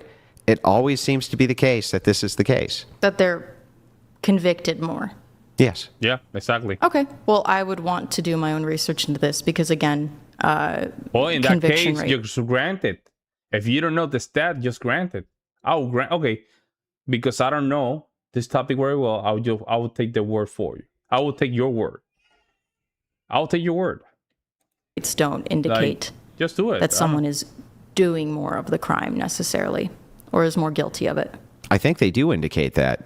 In fact, that conviction rates do indicate that. I think that you have a point where you can say, hey, we should look into these conviction rates and see if it's the case that, A, B, and C is correct. That's fine, right? But it would have to be a lot of convictions, I'm telling you. It's pretty bad and lopsided. But anyway, back to this. I guess I do have the data, okay. by the way. Yeah. It says per capita, let's see here, hold on. Per capita, black arrest rates for rape/sexual assault are estimated at 2 to 3 times higher than white rates, It's not even close. 2.6x overall. Yeah, I fully believe that black men are arrested for rape more. 100%. At 3 But I times don't the rate? Yes, but I don't think they commit it more than white men. Oh my God. Based on what? The Just fact like that your gut feeling? Sexual assault rates are pretty consistent across races. No, they're not. No, The they're women that not. They're experience- not. Except for indigenous women. No, just not Oh at my all. They're not God. consistent. All right. Like, for instance, Asians, they commit the least amount of it. They get the least amount in the United States of sexual assaults. Right? Now, that's true that they consistently commit the least amount. I'm willing to agree with that. But that would obviously have a logical entailment that black men commit the most amount, right? That would be the entailment there. So, like, if we're saying that it's the rates are consistent, so Asians are consistently low, then wouldn't that put like black men consistently high? I would be curious about that, because if we look at like Korea and Japan, where SA is kind of like so severe to the point that like women in Japan have their own like train carts. I would be curious if that has to do again with people feeling pressure to conceal these sorts of things, being less No, it's likely because to loyalty to because those cultures are fucking perverted as shit because they're godless. And that's one thing that people forget about is like it's like how Japan has all the laws where they have the fucking young girls walking around in the mini skirts at all of the schools, and the principals, they're always for it, right? They sell women's underwear out of vending machines. That's crazy. They have massive porn shops where you start on the bottom floor, and as you continue to ascend, it goes to worse and worse and worse and worse and worse and more hardcore porn. It's a very perverted society. It's true. Japan, yes, it is true. It is true. Well, I lived in Nevada for 6 years, so this feels a little... Nevada's not as perverted as Japan. Reno, there was porn shops everywhere. It's been cleaned up now? I lived in Reno, too, and no, there wasn't. It's been cleaned up now. There wasn't. I was there 20 years ago. There was not. 20? Okay, well, what part of Reno did you... Well, I mean, you don't What have do to you tell me. mean? I don't want you to dox yourself. Reno's not big enough for us to be quibbling about parts, okay? Well, at least when I was a kid, there was a whole lot of naked ladies everywhere. Yeah, there was strip clubs. There's still strip clubs. There was prostitution houses that you had to go to way outside of Reno. And then... Bunny Farm, yeah. Yeah, and then... They do weird things there. Okay, well, I don't care, and that's gross. But anyway, Okay. The point is that inside of Reno proper, no, it looks like a pretty normal city. There's a couple of extra strip clubs in the downtown area. But no, it was never like an overly gross city. If we Googled youth pastor crime, I feel I've done this before. It's all sex crimes. So I feel like if we are saying that Japan and Korea are perverse because they are godless, Thank you so much for the support, guys. I think that we should look at the rate of like essays committed in churches. As long as we can look at the amount of essays committed in public schools, Charlie. I knew it. Sure, yeah, I we knew can it. I knew he was about to pull that. We do that. Yeah, And so the thing is like, he's good. wouldn't Andrew's it stand to good, though. reason that predators go where the prey is? Yeah, absolutely. Well, then why wouldn't they move into being youth pastors to get access to children, just like they go to Yeah, public of schools course. to get access to children? Of course, but those Yeah. are people that we assume believe in God. And we assume that the secular ethics held by teachers, same ethics that you hold, right, are that they're not going to diddle kids, but they fucking do. Well, I mean, what percentage of teachers are atheist? To be fair, I grew up in a very religious area. Highly secular. Okay. Public schools are highly secularized, where Yeah. well, first of But all, you the have a lot of LGBT mafia. You have the LGBT mafia there, so you're going to have a higher rate of atheism or secularism. school system itself is secular, period. Yeah, of course. It's removed from religion. Yeah. The how many identify as being Christian in the school system who are women? Most of them are college educated, and as you know, the rates of not believing in God among the college educated are pretty high. Yeah, I'd say so. Yeah. But I also think it does highly depend on which area that you are. Well, yeah, everything depends like I think on- cities are going to. Yeah, be they depend on very areas, secular. but that would be the same thing for the youth pastor. That's going to depend on area too. So the point essay is, rates? yeah, And you're It's gonna- right. I was going to say, Slump, she's going to deflect all debate because that's all she has. But Andrew's okay with this style of debate right now because what he wants to do is erase any doubt. That's what he wants. depend on area for Sure. youth pastors. of course, just like it would for Why? public schools. Of course. No, I think the essay rates would remain the same. What I mean is religion. I don't think they do remain the same. Depending on demographic, it's not going to remain the same. Like, for instance, I would say that in minority schools, the chances of molestations probably increase. Yeah. So then, no, that's Well, not. because who's going to listen to those kids? Yeah, so it doesn't stay the same then. That's my point. We have some chats coming through, so we'll take a break for those. A message from the Government of Canada. Pause. Yes. Okay, great. I don't. Well, I don't those want are to the speak on exhibits. farmers because I don't. Well, they're subsidized. yeah, That's they're different. subsidized. I'm moving Again, the- But most the people video only bring file to market forward. what they think they're going to be able to sell. do you think that farmers do farmers make more? Do they get more subsidies when they make more? Final thought on this one, if you guys can. Okay, yeah, we'll bring it back to feminism. And we do have some more Q&As coming through. Okay. We'll just move it on then. We have Jones here with the message. Mossy Jones donated $100. By Andrew's logic, does he want I'm not to going to roll hear their back the chat. civil If you want to hear the chat, just They made colonies. They were colonizers. watch your reading So content. a colony has to have like a base. I love this. I love this debate, guys. I love this. It has to have like a base country. Yeah, it has So to. indigenous people pack colonies. Let's go back. Colonies. They made colonies for European countries. What do you call that? So other did the than a Native Americans who colonizer? came here from Asia. They made colonies. They were colonizers. So a colony has to have like a base. It has to have like a base country. Yeah, it has So to. indigenous people packing up all their crap Going- in Asia and moving, and that's their permanent settlement. That's different than having a colony. I love this the What? part of the I'm debate. sorry, I'm confused. Most of the colonizers There were was- not living there forever. Are you- it was colonies. are you- People went back and forth. yeah, are you They aware- were colonies that were under the jurisdiction Okay. of European Do you nations. consider all Asians to be the same people group? No. So multiple They're people. incredibly diverse. So multiple people groups came here over the span of thousands of years. Yes. Okay, great. So then, guess what that means? That if you have people who come all the way over here and they make themselves a nice home base, right? It's now their land, and then more Asians come across that land bridge, right? To wherever they're at, and they make themselves a little base, they're doing what, Charlie? They're colonizing. That's not what a colony is. Can What you is get it? the definition of a colony? Pull up a colony. Colony, you need to be fluffy, white, and blue eyes. Blue eyes, or blondie, tall, 6'5". Then you're a colonizer, man. This is a stupid argument, like, because this is guys. You have to understand this. This comes from an innate sentiment of white supremacy. That's what it is. Because these are minority, they cannot colonize.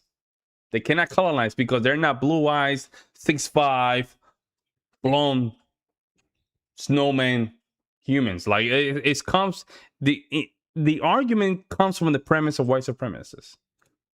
It's stupid, man. Of course, A country colonizers. or area under the full or partial political control of another country, typically a distant one, and occupied by settlers from that country. Another definition, a group of people of one nationality or ethnic group living in a foreign city or country. So it would be under definition with two. the Hang on. control of another foreign nation No, from a far you're distance. lying. That's not. He just read it aloud. Read part two. Again, definitions have two. This has two different definitions, and you're selectively only picking yours out of convenience. Read definition 2 Wouldn't for that go colonizer. against every part of American history? No, it goes against your stupid feminist bullshit. Read section 2. Colonies are They were attached to colonies European too. vassal Those were states. colonies also, and also what I gave you examples of are also colonies. If It's I was both. even going to grant that absurdity, like then what were the? Can you what read were the definition states? 2? What were Charlie, the stop states that, spurging, Charlie. like, Stop spurging, indigenous Charlie. people were Stop under- spurging. I'm not Charlie, spurging. Charlie, just let him read the second definition. A group of people of one nationality or ethnic group living in a foreign city or country. There we go. That's it. What's your objection, Charlie? That's it. What's your objection now? Okay, Oh, so if she cannot come up with anything else, she will come up with the blue eyes, blondie, snowman theory. You know what I'm saying? Tell me. What's the objection now, Chuck? What is it? normal people with brains understand that when we say colonizer and colony, they're called colonies because it is under the control of European nations. What Are you did I going to tell doubt you? that? What did I tell you? So you have these minorities doing exactly the same thing, even worse, by the way. But they're not snowman, blue eyes, blondie, 6'5" individuals. Therefore, they're not colonizer. That's like a very soft kind of white supremacy sentiment, I will say. Foreign nation that controlled the okay. indigenous nations. Can you read definition 1, Brian? Yes.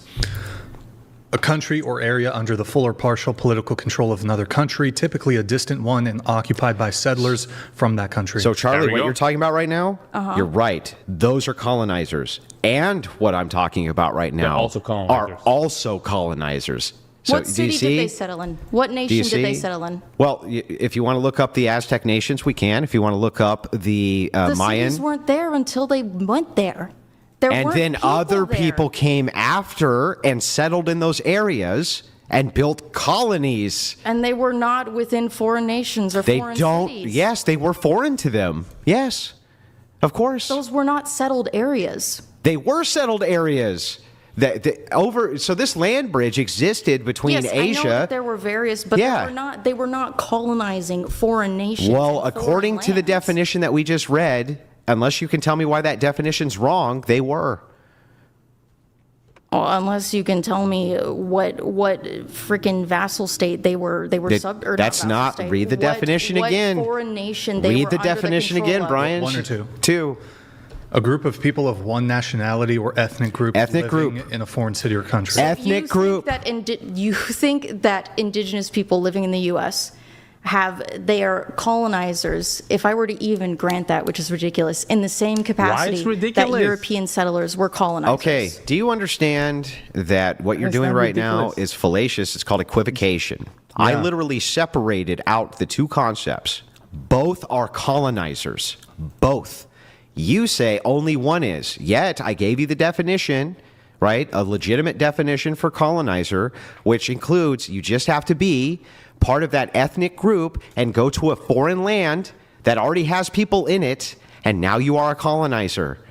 And so the thing is, Charlie, is like, I'm sorry that we colonized the colonizers, but it's definitionally true that we did. They were colonizers first. Sorry, Native Americans.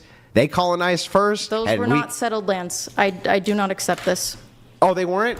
They weren't No, settled lands. they So were you not didn't. settled lands. So over how many thousands? Did indigenous peoples fight over land? Yes. Yes, correct. But were they But colonized? I mean, you have to say the same argument. When the settlers came here and colonized the land, there were no nation. So we're not colonizer. There we go. So that means that the settlers that came here, colonized this land, were not colonizer because there was no nation. The areas where Yes. they settled in? If they were No. migrating, one ethnic group migrating to another land which was already occupied, they were colonizing it. Natives did it all the fucking time.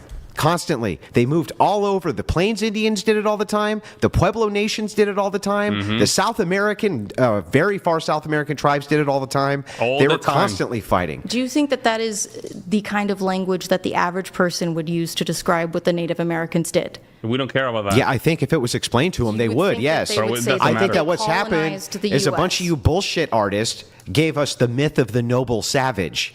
Is that from the Gracie Strangler? It's the myth of the noble savage. The The noble idea. savage. I know what the noble Yeah, savages and is, it's a myth. I am incredibly well aware that there were many indigenous tribes Yeah. that were very violent. It's not just and that. fought. No. Yes, I'm That aware. doesn't capture. I'm aware that they took land from each other That doesn't and fight. even begin to capture. No. They weren't just very violent. Why don't you tell the truth? They were raping kids. Why don't you tell the truth that they were taking people on top of pyramids and cutting their fucking hearts out and sacrificing it to Ra? Like, these weren't, it wasn't just like, they were a little different than us. They were a little more violent. They were, no, they weren't the same. It was a completely different people group. Do you think Europeans And they were are not fucking capable of colonizers. violence? Yeah, the whole different brand. Do you know what? Whole different brand. If I came across a people group that was sacrificing human beings and also essaying little kids, I'd fucking take them out too. Well, pagan nations or pagans allegedly have done things like that. And the Christians converted them from their heathenistic barbarians ways, didn't Do you they? think that the Spanish Inquisition was civil? Doesn't matter. Doesn't matter. We Spanish don't care. Don't care. They came here and they civilized the land. So, Inquisition was Catholics in a single region. It was a single region. When Yeah, but what they did Catholicism to each owned the other- whole world. What they did to each other was that civilized? No, of course not. It was crazy. Yeah, I agree. It was awful. But you're also talking about an organization which spanned the entire world and controlled it. Sure. And one region of it had issues like that. It's I'm like just bringing up an example the United of Christians States doing bad things. Yeah, Like, it's not Christians just because do they're bad indigenous. things. But again, if I were to come across a society that did that was doing that type of shit, I completely understand why they got fucking wiped out. I get it. Well, the Aztecs, yes. There were indigenous And the tribes Mayans. that were... and the Incas.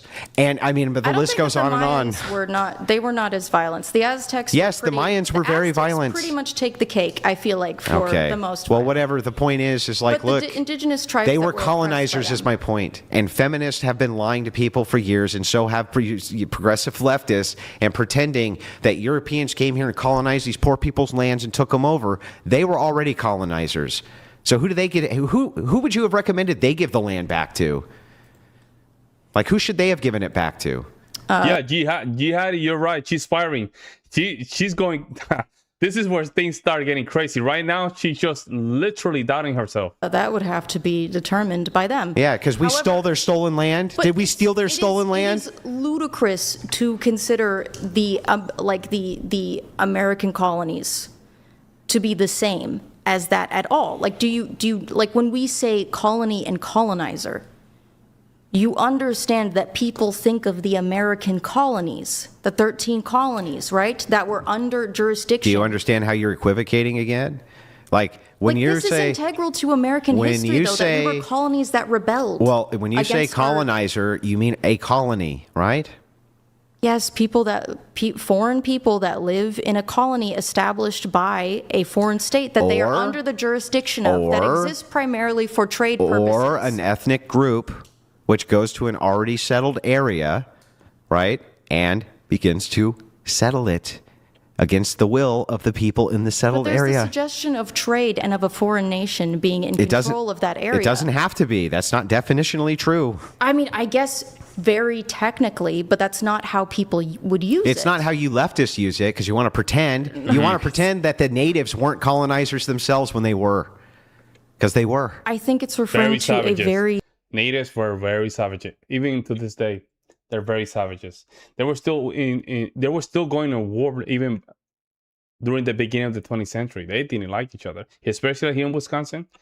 Huge problem. Specific historical context. No, I think that it's just trying to say white people are bad because they came and took the Indians' land. It's like meanie heads. On the basis of how those colonies functioned. They were under the jurisdiction of foreign nations, and they rebelled against them and established the United States of America. I agree. And were no longer colonies. Like, it's not me being a annoying left. Yeah, but what she's doing is trying to she's trying to draw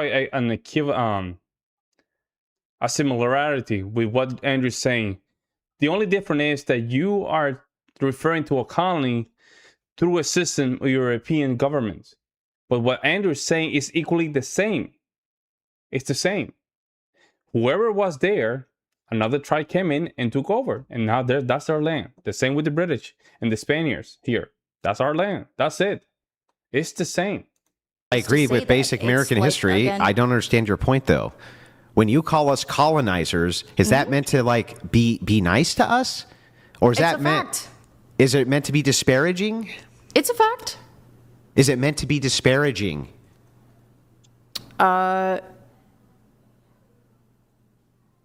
Yes, it's clearly meant to be disparaging. Not in every context. Are you going to Are you really going to try to sit here and fucking gaslight me?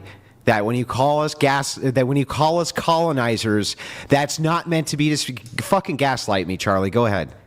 I'm listening. Gaslight me. It's a fact. If I call my ancestors colonizers, that's what they were. Some of them were, some of them weren't. Yeah, and it's not. Is that meant to be disparaging, though? Isn't it? It's a fact. Is it meant to be? I'm not asking you what's factual. I'm asking you if it's meant to be in a negative or positive. If I go over to an ugly fat chick and I say, "Hey, you ugly fat bitch," right? That's factual, right? I mean, do you think? Hang on, Charlie. Is that factual? Well, we don't know if she's a bitch. Okay. Well, is it factual that she's ugly? If I just say, "Hey, ugly fat lady," is that factual? Oh, beauty is subjective. No, okay. Oh my God. Okay. Is that meant to be nice? Now she's using gaslighting because she's losing the debate. No, it's mean. Badly. So it's disparaging. So again, now that we know that you know what that fucking word means, and I'm not asking you for the truth of the matter, I'm not asking if it's factual. When you say colonizer, is it meant to be disparaging or not? I'm not saying it's disparaging. Oh, God. I'm not saying it in a disparaging way. What do you? I could use it in a disparaging way. I have, of course, historically used it in a disparaging way. Because there is a negative connotation attached to it. Because you mean it. You fuckers all mean it in a disparaging way to say white people are bad. And you just get literally. And to be honest, they have, somehow they have succeeded by guilt tripping, white Europeans. Even if you have a slightly white European blood on you, they just trying to use this kind of language to condescend you. Yeah, of course. Right now, this is the worst example of gaslighting I've ever seen in my life. Gaslighting for real. Like, do you think I think white people are bad? I think when you call them colonizers, you're doing it in a disparaging way. And how am I a colonizer, by the way? Well, that wasn't all white. I didn't call you a colonizer. Who is the colonizer then? Any of the ancestors that immigrated to the colonies. I see. So, like, if my ancestors immigrated to the colonies, am I a colonizer? No, your ancestors were. Oh, okay. So not. Thank you so much for the super chat from Jihad. For the mustache. Thank you so much for that, man. I really appreciate it. We have to always keep it, nice and tight. It has to be nice and tight. Thank you so much for the support, guy. Jihadi Pork Farm. I think that's the username. Thank you so much, man. Me. No. So I have nothing to do with that then. I think that those historical circumstances are still reflected in the dynamics today. Of course, yeah. So however, I'm the beneficiary of the evil white colonizer. Yes, when your ancestors have the opportunity to make a lot of money, yes, you do benefit. Then don't gaslight me next time, Charlie, and just be fucking honest and say, Andrew, when I say colonizer, I mean bad white people. Because that's what you mean when you say it. Isn't that the case? Instead of gaslighting and bullshitting me, why don't you just be like, I mean bad white people? Look at her. Yeah. Joe, guys, pay attention to this face. Look at this. Shitting me, why don't you just be like, I mean bad white people? Sure. But I don't think all the colonizers were evil people. I know, but when you... Yeah, but there's a reason they choose the word colonizer. It's just to degrade and white guilt them into feeling that they need to just be step on their head. That's what it is, guys. Otherwise, the left would not even use that language. Say it in a disparaging way. You're saying bad white people. If we're talking about America specifically, yes. Yeah. But anyone can be a colonizer. So, just next time, don't fucking gaslight. And so the thing that's so funny is, this is why I have to tell you what a colonizer actually is. No one uses it in that context. You people don't use it in that context because you want to disparage white people, like you just admitted. That's why you refuse to give people the second definition of what a colonizer is, because you want to disparage white people. You want to pretend that the Indians who were here weren't colonizers when they fucking were. And you just want to disparage. And so that's why it triggered you when I said, hey, the Indians who were here were colonizers. And you were like, no, they weren't. That's ridiculous. They were too, Charlie. They were. I'm triggered by it not out of race reasons. I'm triggered by it because it's just wildly inaccurate. Even the most right-wing person will refer to the 13 colonies as colonies. They are colonies. I'm not disputing that. They're colonies and would not use that word. Do you know what both and means? Both and? Yes, it's true. Yes. 13 colonies were colonies, but it's also true that Native Americans were colonizers. Both are true. That's not the word that people would use. No, it's not the word you people use because you want to disparage white people. That's the truth. It's because there's a very, very, very heavy implication that there is a foreign that white people are bad. No, that a foreign nation has control of those colonies, that it is under the jurisdiction of a foreign nation. Puerto Rico is an American colony. That's correct. I agree. Yes, it is a colony under the jurisdiction of the United States. We are a foreign nation. But I also agree. Wrong. They're not a foreign nation. They're the United States. It's just a different treatment between the states. Actually, Puerto Rico, by their own admission, is a state of the United States. The only thing is that Puerto Rico has not agreed to just share sovereignty. So when I mean sovereignty, it means that I want a representation in Congress, right? 2 senators or whatever, how many people in Congress, and both for the presidency. But at this point, technically, they're not a colony since they have their own autonomy. They're not. It's just these people are a bunch of lefty lunatics, man. They just use these kind of words. But yeah, it's just it's part of the United States. And by the way, I'm gonna go there next week, not this week. And Puerto Rico is very well off. Let's put it that way. So they're using colony just to white trip you. That there can be colonies that have no central home nation. That it's ethnic groups who could be migrating, who can create colonies like the Huns did. Yeah. Do you agree that when Huns began to roam, or when the what was the other big one? Not the Huns, the other big Asian, the Mongols, right? Mongols. When they began to roam, if they decided that they were going to start building on other people's lands, even though they didn't have a central land, they were reporting to, weren't they colonizing that land? I mean, if it was all under the jurisdiction of their leader, yeah, I would say so. Then the same thing happened with the natives. That's the same thing. They had leadership inside their tribes. They traversed these massive land bridges over the span of hundreds and thousands of years. So they were consistently colonizing the same lands, Charlie. Yeah. Same shit. They were stripping the land I from just other don't think people. it- So. You don't think it doesn't- because it then doesn't people can call follow. Native Americans colonizers and it'll piss them off. That's Even why. if you said that, it wouldn't even be in the same Make context sure you guys like of white the video. Yeah, because there is a of moral American there's a moral colonizers. equivalency to be gained there. Yes, it's like, why is it okay that they can do it as long as there's no like other nation they report to, as long as they just do it because their tribe tells them to? It's the same shit. I mean, are they busting in and taking land from people? Yes. Slaughtering them? Yes, they Like- were. Yes, they were busting in and taking land and killing fucking people. Yes, and by the way, the natives did that. Yes, I'm well aware. Yeah, constantly. What do you mean? Yeah, they But did was that. it in service of that foreign state that would have control over It those doesn't colonies? need to be. That's where you're definitionally just lying because you want white people to be bad. I don't want white people to be bad. Then I why just did you think it's admit different. that you're just trying to, when you say the colonizer, you're using it as a disparaging insult towards white people? That's how you use Well, it. I didn't say it. I said it is She's about to typically cry. in a negative context when that word is Towards used. who? White people. Usually white people. Yeah, yes. usually we white go. That's people. it. Usually white That's people. it. Yeah, so that's but it's the also thing. a fact, man. All I don't know right. what to say. Just I- said, like I just said, It's also a fact that Indians did it, Charlie, and you're fucking. This is why I am well aware This of is the why I history hate of feminist- violence and slavery. This is why I hate committed feminist by indigenous revisionism. people. What do you? So it, even slavery, even during the 19. Listen, guys, during the 19th century, so you have multiple not demographic, but races buying slave, right? The first ones, the first clientele were white Europeans. The second clientele that used to buy slavery, guess who it was?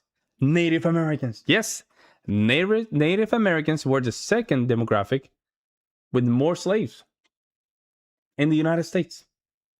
So I don't know where these. Again, I think it's because the Native Americans, they're not, snow people, 6'5", 6 feet, whatever. You know what I'm saying? Like, man, it's a long string. But because they don't have blue eyes, they don't have a blonde hair, therefore they're not colonizer. This is, again, in my opinion, right, what I consider a soft white supremacy mindset.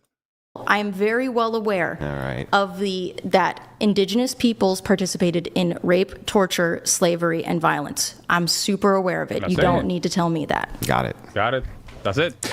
We have 5 chats. It looked like, did you want to? I was going to have smoke, but I can do the chats first, unless you want me to have. I'll Lock take the in. smoke first. Actually, that's Yeah, probably smarter. take the smoke Okay, first. I gotta. Thousands of years. We're gonna move forward on this. Farther than it's meant to go. Yeah, I don't. Fiction before Rick, Let me see. Give me a second. about it. I'm well aware. isn't it? I mean, you have the shit-eating grin because you know it's true, though, right? Like you're just gaslighting. Isn't the whole thing designed as anti-white rhetoric? I feel like you are taking me making a distinction between the 13 colonies, which were under the jurisdiction of a foreign nation,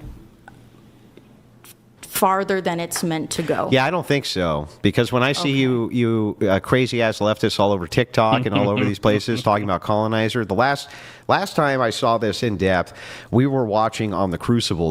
There were I don't know how many was with us. Maybe at the time like 9,000 live viewers with me at the time as we were watching people in front of Portland who were trying to resist our nation's laws. And one of the Hispanics who was there was going person to person and calling us colonizers, calling white people colonizers. You need to get the stop ICE right now, you colonizer. You came here and colonized. We have the right to be here. We have the right to be here because you're colonizers. And so the thing is like, yeah, you know, I do think that he meant it, and he literally said it's because you're white. You're the beneficiary of colonization. Yeah, but that's also kind of hilarious because when you're talking about Portland, you're talking about people with white guilt to the most extreme. This was a Hispanic guy. Yeah, I know, but he was talking to the white people. No, he was talking to white conservatives. Oh, the white conservatives? Okay, never mind. And he was calling them colonizers. I thought he was doing that to and what you guys do, white liberals and leftists. Yeah, and you fucking progressives do this constantly. Really you call them colonizers, and then at the same time say there's no anti-white rhetoric. There's no anti. I'm not all of those people. Okay, I get it. It's a generalization. I understand. Generalization, but we get it. We get it. You're different. That's what it is. You're different. Now you have all those talking points. We heard it all. You have all these talking points. Unless you can present something different, it will not change. And even though you yourself said that you use it disparagingly towards white people, but I mean, it depends upon the context in which it is. The context and most of the ways that I've seen you use it in your videos, it was not polite towards white society. That's for sure. I don't know which videos you're referring to, but that's okay. Yeah, like clips or whatever? Yeah, like every time I hear you talk about the colonizers, okay, it's not used in like a charitable light. And the beneficiaries of colonizers, it's not used in a charitable light. And when I see that, I know for sure, everybody knows who's watching it, right? We can intuit it out in seconds. And when we put you to the question, we figure it out even faster, that it's anti-white rhetoric masked as being historically accurate. And it's like, it's really not either of those things. It really is just a way for progressives to utilize anti-white rhetoric and pretend that they're not being a bunch of fucking racist assholes. That's what I think. That's what I think is going on. But those things happened. Yeah, you know, but when I tell you about things that happened, right, with Native Americans, you're very quick to make excuses for it. And yet, here when it comes to colonization, the idea that you had a clash of cultures, and anytime two cultures clash, this is what happens.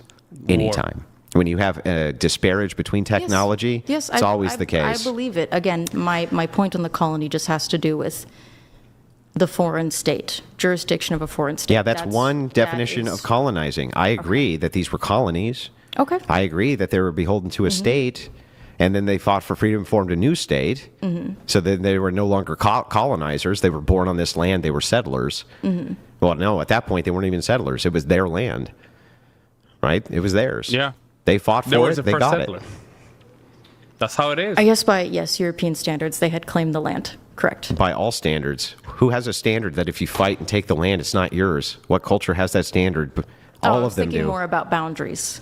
I mean, it could be fought back. They could say, this is our land, we'll take it back, but... feminist logic is crazy, man. I'm telling you. I think indigenous people would disagree. We have A message from the government of Canada. probably about 7 or 8 Past Chief that I need to George let through. donated $200 They're going to be and 4 cents. out of order. When debating with Andrew, it's best to know your history and not just cherry pick what you like or feel is right. Otherwise, Andrew completely destroys your arguments and worldviews with facts. LMFAO. This, just for context, this did come in a little bit earlier when you guys were debating, I believe, the race victimization stuff. We have A message from the another one government of from Canada. Pasty George. Past Chief I don't want to hear conquer the those. symbolic. To conquer them, to No. prevent the practice. Don't we do that all the time? Don't we do that all the time? But wouldn't you agree that there are many countries out there, or in cultures, that view American culture as like an abomination and would want to do something about us, right? Yeah. Like, would they not be just as... And I really would like to stop importing people from those countries. Okay, well, we don't really import too many of them. I like we the do. conscious of dissonance when, I don't know what it is. It might be timing, but sometimes Andrew Wilson is sharp, guys. These are the comeback that they're not used to. So pay attention to Charlie's face. Be just as... Pay attention. And I really would like to stop importing people from those countries. Okay, well, we don't really...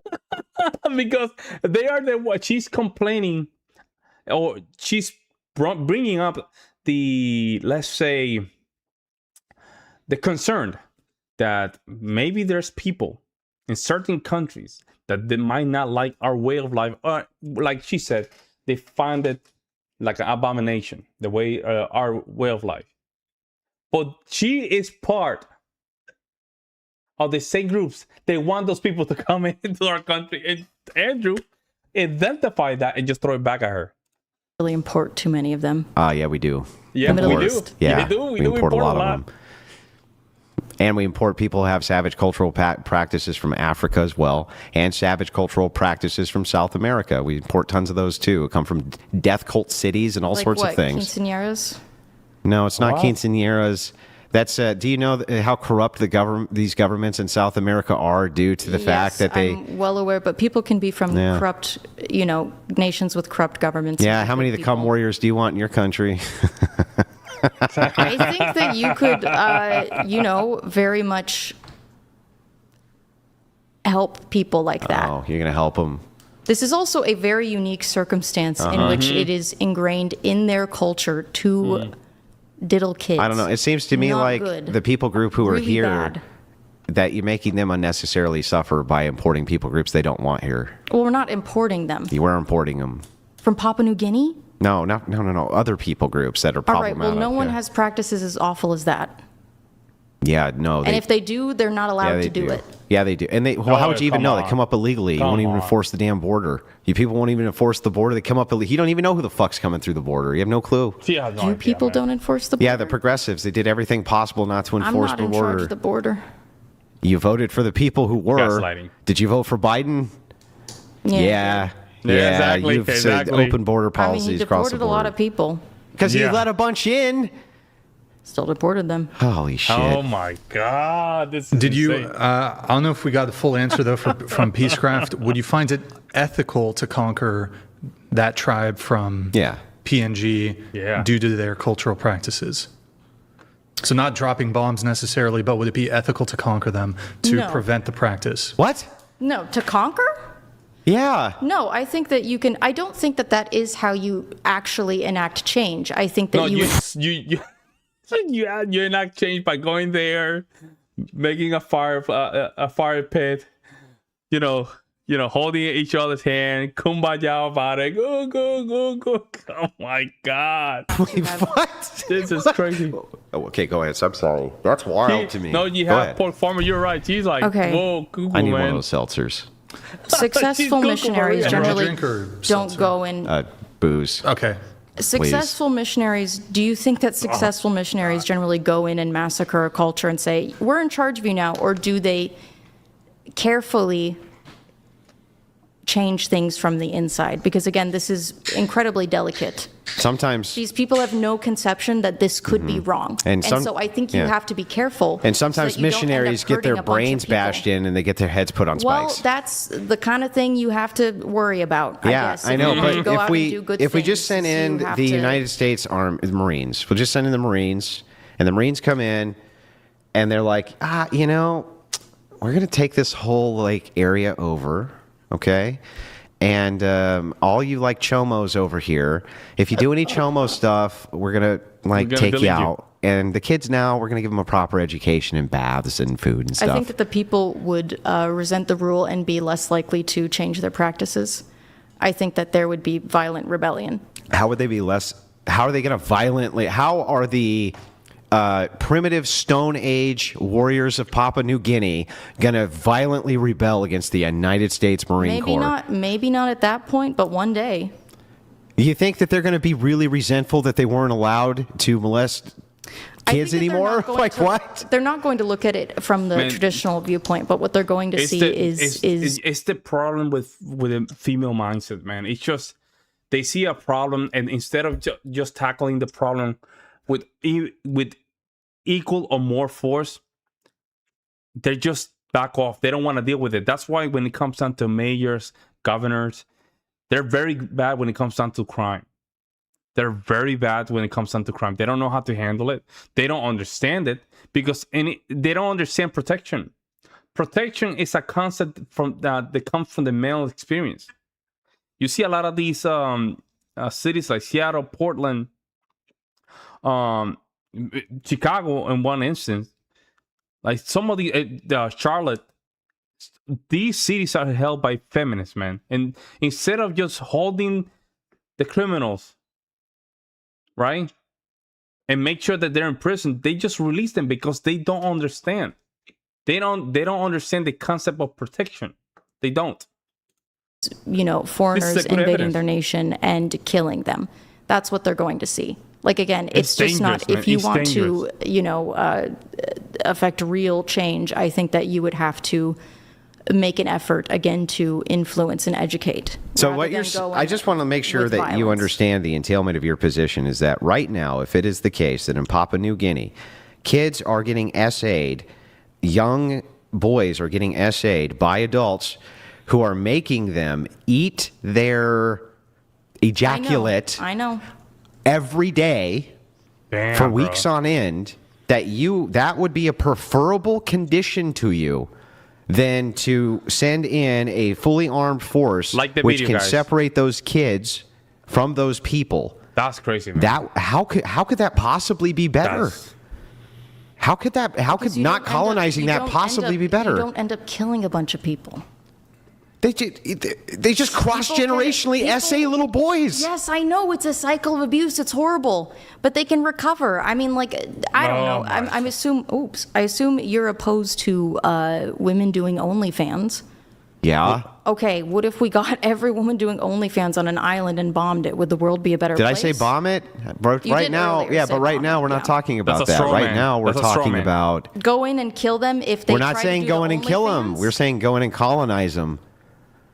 That wouldn't necessarily require a killing of any kind. It would require us to completely destroy their cultural practices and integrate them into our social hierarchy. If a foreign nation came to our country and said, "Do as we say, or we'll kill you," do you think the American people would lie down and take it? No, or of course do you think not. we would rebel? That's what happens. But if you have an overwhelming force, right, who comes in and you have primitive technology and you're doing what the Papua New Guinea cum warriors are doing, how could it possibly be justified not to do that if you have that overwhelming force? If you could just go in there, save all those kids, right, recolonize so that it never happens again, how is that not preferable?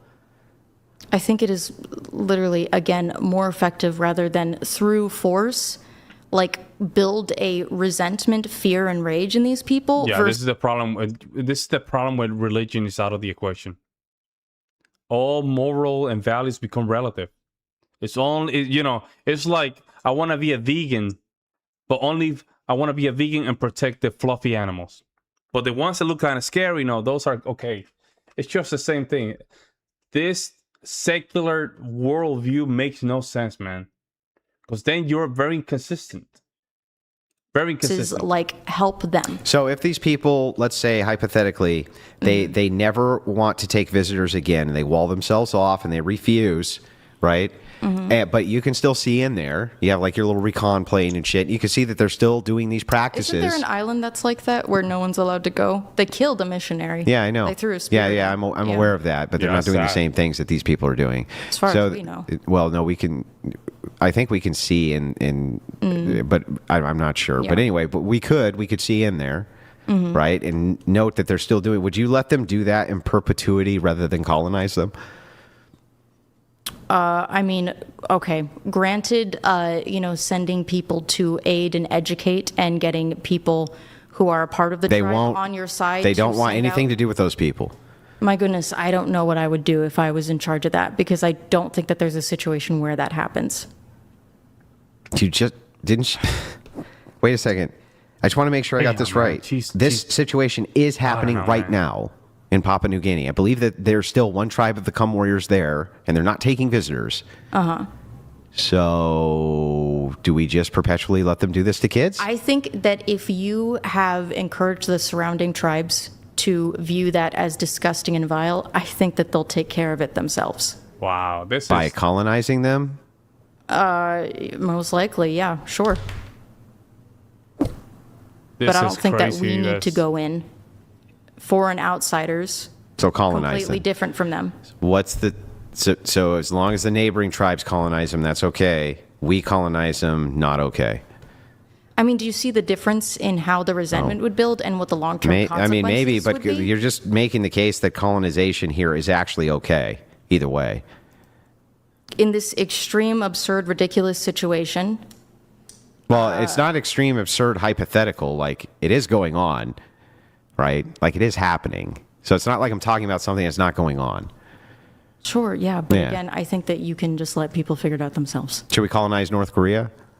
No. No? You know what I'm saying? I'm saying, it makes sense why NATO and, a lot of these organizations that are supposed to take care of a lot of this stuff, they don't do anything. The reason they don't do anything is because there's too many females, and females are not willing to just, get confrontational. It's not in their DNA, man. It's not DNA. So here we have my wife, Ksenia, with a super chat saying she brought the notebook just to doodle. Yeah, she making little squares, right? Should Thank you, South baby. Korea colonize North Korea? I don't know. I don't know. I don't want to help them if they try. Well, I mean, It'll be our money. I just want to that let goes you. into it. Yeah. I just want to let you know, though, that the entailment of this is that there are hundreds of thousands of women daily who are essayed in 100%. North Yeah. Korea in order to keep their birth rates artificially up. They draft them right in the military, and they give sex squads to the dear leader. Should the South Koreans colonize them? Western democracy. Enlightenment. That's it's a Western style I democracy. think that I'll leave that to the South Koreans. If you, yeah. But South Korea also has its grave issues with women. So, I mean, I don't know, dude. Not the same way that the North does. It's not even the same universe. I mean, the sex pest stuff is crazy. Do you realize and recognize the difference between you have sex pests in a country, right, who are problematic and gropey and gross and even a little bit rapey, and then on the other side of that, you have girls as young as 15, or actually younger, 12, pulled right off the street, drafted in the military so that they can be part of pleasure squads. Are you sure that that's a real thing that's happening? Because that does sound like I'm not saying North Korea is good. North Korea is an awful dictatorship. It's an awful dictatorship. Can you pull up North Korean pleasure squads? Oh, But would you not agree that You want me to read? Yeah, just a read lot what of it says stuff about the about- North Korean pleasure squads. Hold on. And the pleasure girls. It's absolutely horrific what they do to them. I have something from Wikipedia, which is a bit biased, but it's an unconfirmed collection of groups of approximately 2,000 women and girls reportedly maintained by the leader of North Korea for the purpose of providing entertainment, including that of a sexual nature, for high-ranking workers, Party of Korea officials and their families, as well as occasionally distinguished guests. And we have thousands of North Korean defectors, maybe not as high as thousands, but at least hundreds of North Korean Hundreds, at defectors, least. including high-ranking military officials who've defected, who have explained in great detail what's going on with the situation. That, it's funny. I gave a hypothetical one time about an SA cage, right? These Yes. people have actual SA cages. And do you think that they wouldn't benefit from the colonization? Like, you don't think so? You don't think that would be a benefit to that culture? generally I think people can sort themselves out. Okay. I am concerned with changes in my nation, changes that I can affect. Oh, Yeah, look- she's American first. She's American first. Okay, welcome. Welcome. We can find I don't know if I want to fund South Korea's war against North Look, Korea. I totally agree. I'm really uninterested in it. I- I also listen, don't want to fund the yeah. invasion of Papua New Guinea. Look, I don't. totally agree with you that it is the case that I don't think we should get involved in foreign affairs. My point wasn't to say that we should. My point rather was to point out that saying that colonization itself is somehow bad in and of itself is absurd and silly and makes no sense. And it's very clear that colonization has been extraordinarily helpful to many places of the world as far as their social order goes. And that's I don't even know why that would be questioned at this point. What places do you think have Like the benefited Ivory from it? Coast. The Ivory Coast definitely has done way better under colonization in comparison to the rest of the region. Okay. But the rest of the region was, Africa was colonized, and now they're doing pretty bad. Which parts? Well, the greatest example I can think of is the Congo and what happened there. Was it the King of the Netherlands or Belgium? Leopold. So they're doing bad because of colonization. You have to demonstrate that. You have to demonstrate that because actually it's the other way around. What happened there in the Congo? Like the enslavements and the murders and shit. Yeah. Okay. Wait a second. Yeah. Like, and now the Congo is like. Do you think that those people were doing better? I'm not familiar with the particular situation you're talking about in the Congo. Like, African history is not all that interesting to me, but I do know that the Ivory Coast, which was heavily colonized, has done extremely well due to colonization. That's for sure. Well, and I also can point out that I can actually give you a ton. I think that the Americas were made better through colonization. Native Americans have a higher quality of life now than they did pre-colonization. That's for sure. I think everyone around the world does, in most places. If you have access to modern technology, you typically have a better. Yeah, but all that life. modern technology, a lot of that modern technology came from North America, and because we colonized and had access to massive amounts of resources, we were able to reshape the entire world and the technology in it. So it's like, it seems like the world has benefited from colonization. Do you think that it could only have happened through colonization? No, of course not. There's other ways that it could have potentially happened, but not likely. No, We have to move on to the next. It would not, bro. It will be. I'm sorry, but colonization has two ways. You can look at this in two different ways. Let's say the Europeans never colonized anything; that they just stay in Europe. Let's say that they discovered this land, but they never colonized it. That means that we will probably never have the level of technology that we have today. Never. Never. I can't see it. I can't see it. Right now, we probably would never have the internet. We probably would never had a car. Not car, but the airplanes, ideas. It would never happen. It would never happen. Question. Joem0861 donated $200. Thank you, Joe. Brian, please ask both to answer and then look up the answers on Google. How many people died in the Spanish Inquisition and how long did it last? I want to say when I looked this up last time, it was like 14 to 1,700 people total. It wasn't a huge amount. Oh, I was going to say 500. I think it was 14 to 1,700 from the entirety of it, but I don't remember. And I think it lasted like a decade, I want to say. It wasn't long. It wasn't a long time period. According to Google AI, the Spanish Inquisition lasted for over 350 years, 1478 to 1834, with its final abolition. And there seems to be records indicate around 826 executions in person, 778 in effigy. But another estimate says executions between 1,480 and 1,530. Yeah. Okay. So between bad. 1,400 and 1,700, I was pretty close. Yeah. All right. We have Pasty George here coming in. A message from the Government of Canada. Pasty George donated $200.04. Yeah, right. Andrew, I think I understand what you are trying to say. In the end, it was humans colonizing other humans.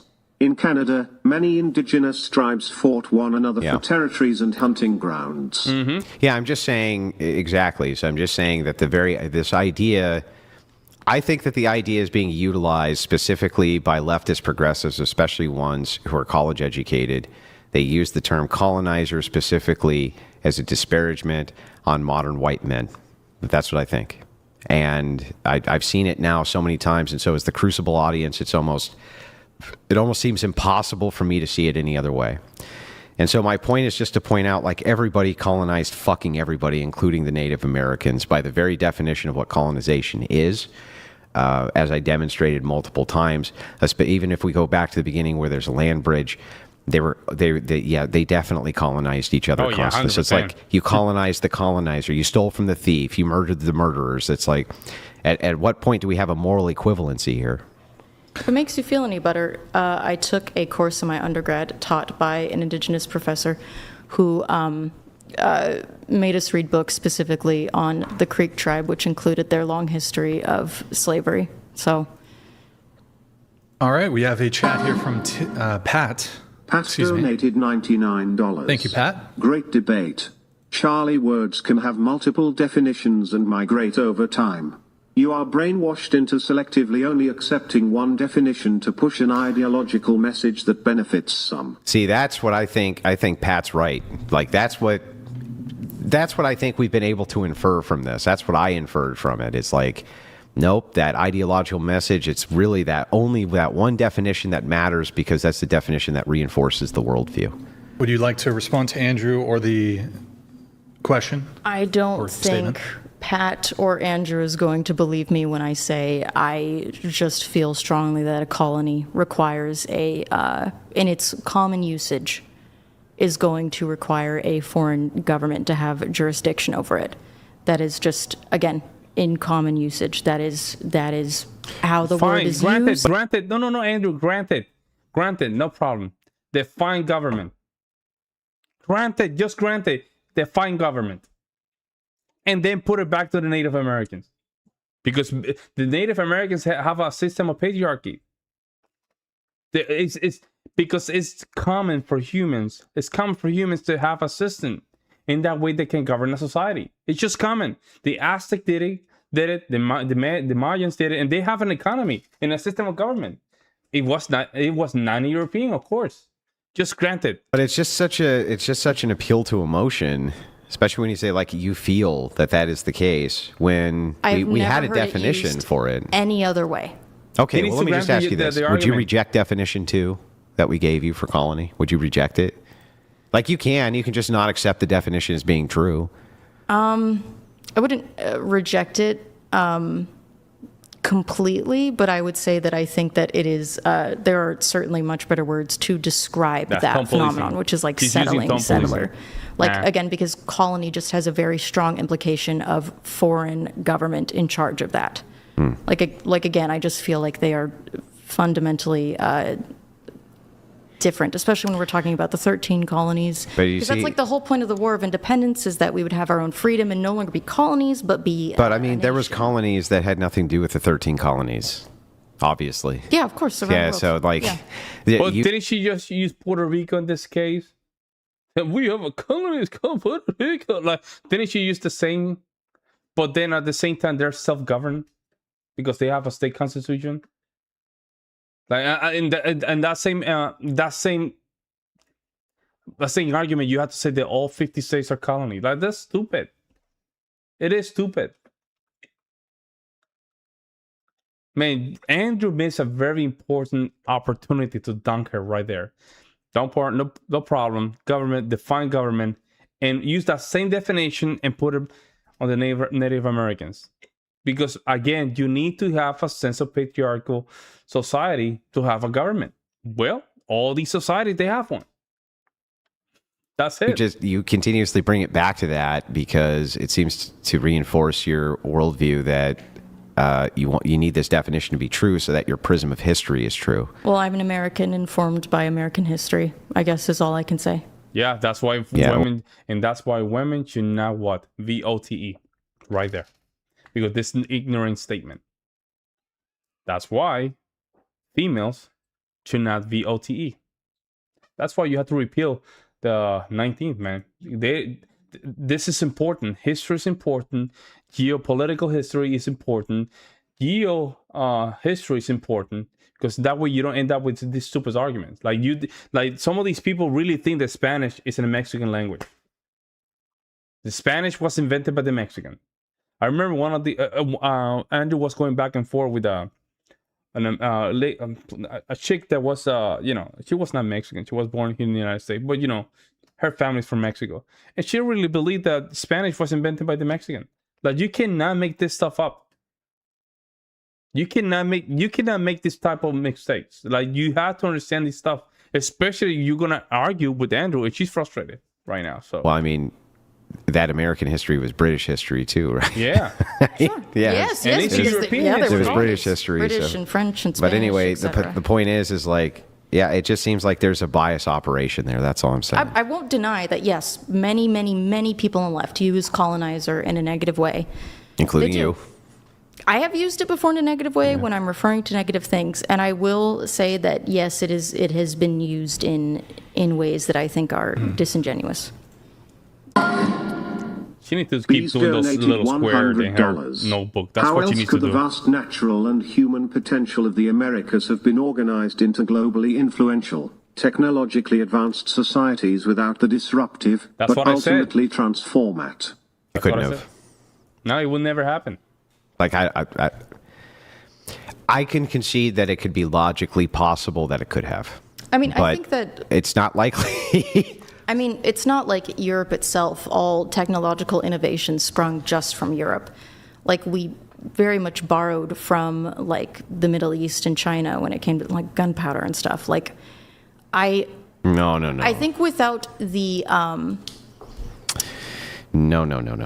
First of Okay. all, like, if you talk about the origin of a chemical, in a chemical compound, or in this case, a powder compound of gunpowder,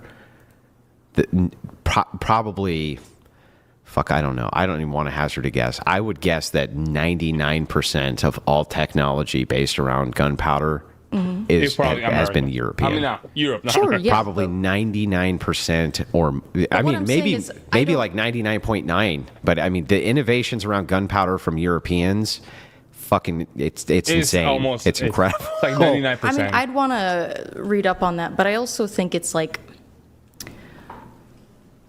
unfortunately, we did bring disease to the Americas, which I think would have really heavily impacted our ability to trade properly. But Because of animal husbandry. yes, Yeah. I think that it is possible. Well, and also we had Europeans had immunities built up that Native Americans didn't Because of animal husbandry. Yeah, because of animal husbandry. Yeah. We could have traded. We could have, passed the technology on.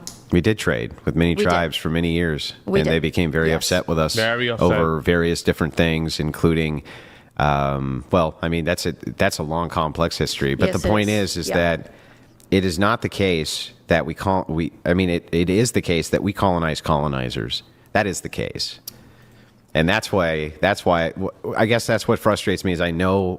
Again, I guess we're circling, Mm-hmm. but I know that it's anti-white rhetoric. I've seen it now It so many is. times that I just know it is. That's what it is. That's what it is. Ultimately, that's what it is. I think I can easily demonstrate it is by putting the person who calls me the colonizer to the question, and we see very quickly that it's designed. It's like, who have I colonized? Nobody, but you're the beneficiary of colonizers. Therefore, you're calling. Who are you to tell me that we can't immigrate to this country, colonizer? That's how it's used. Isn't it? It's used as who are you to tell me who can immigrate into your nation? You're a colonizer. You just decided you're the conqueror, so if you get conquered, you fucking deserve it. Well, I Isn't that guess how it's the being used? Hispanic guy was using it in that. How does anybody use it on the left except that way? Who are you, colonizer, to tell people that they can't immigrate to this nation? Like, that's what it's mostly used for. When you're calling someone a colonizer, that they have no justification to say who can come in and out of their nation because they're colonizers. I think it's just trying to remind people that they were once immigrants too, because I do think that No. We are settlers. I'm not accepting that. I'm not an immigrant. I'm not an immigrant. My family from multiple generations, they came from Spain. Not an immigrant. I'm a settler. My family come, and this nation was built by settlers, not immigrants. again, it's not like all white people showed up at once and we all decided, yes, we're the same. We're culturally the exact same. It was a long, difficult process of, assimilation. Look, I agree that there have been many waves of migration to various nations, okay? But I also think that the peoples of these nations eventually are going to be able to determine what they want their demographics to look like, which Japan has done, for instance. They decided they were pumping in immigrants in order to offset the fact that their birth rate was massively declining. And most recently, their president came out and said, we're not going to do that anymore. And if the birth rate declines, so be it. I don't care.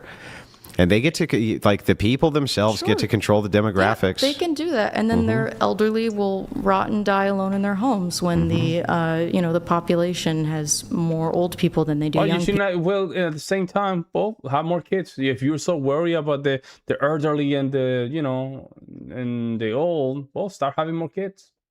start having more kids. But we're not going to keep importing people from the third world, man. That's over. Or they'll create a renaissance for incentives to create young people. There you go. Well, That's they'd what have I to said. change their work culture to do that, and that's not likely. That's what Well, I it's said. likely if you start running out of people. Yeah, I guess. Hassan Piker is not Zeus donated $100. Charlie, heard a rumor you and Hassan had a little tryst. Is it true? If not, would you date the shitlib? What do you think? All right. I think this will be enough. We're going to react to the rest of the I will say the rest of the stream. I have to say, because Andrew has another debate, and I'm trying to figure out whether or not I want to just react to that one. It's gonna be time for this, but I think that will be enough. I'm very hungry right now. Very interesting stream. A lot of you guys really support the channel. Thank you so much for that. I really do appreciate it, guys. I really appreciate it.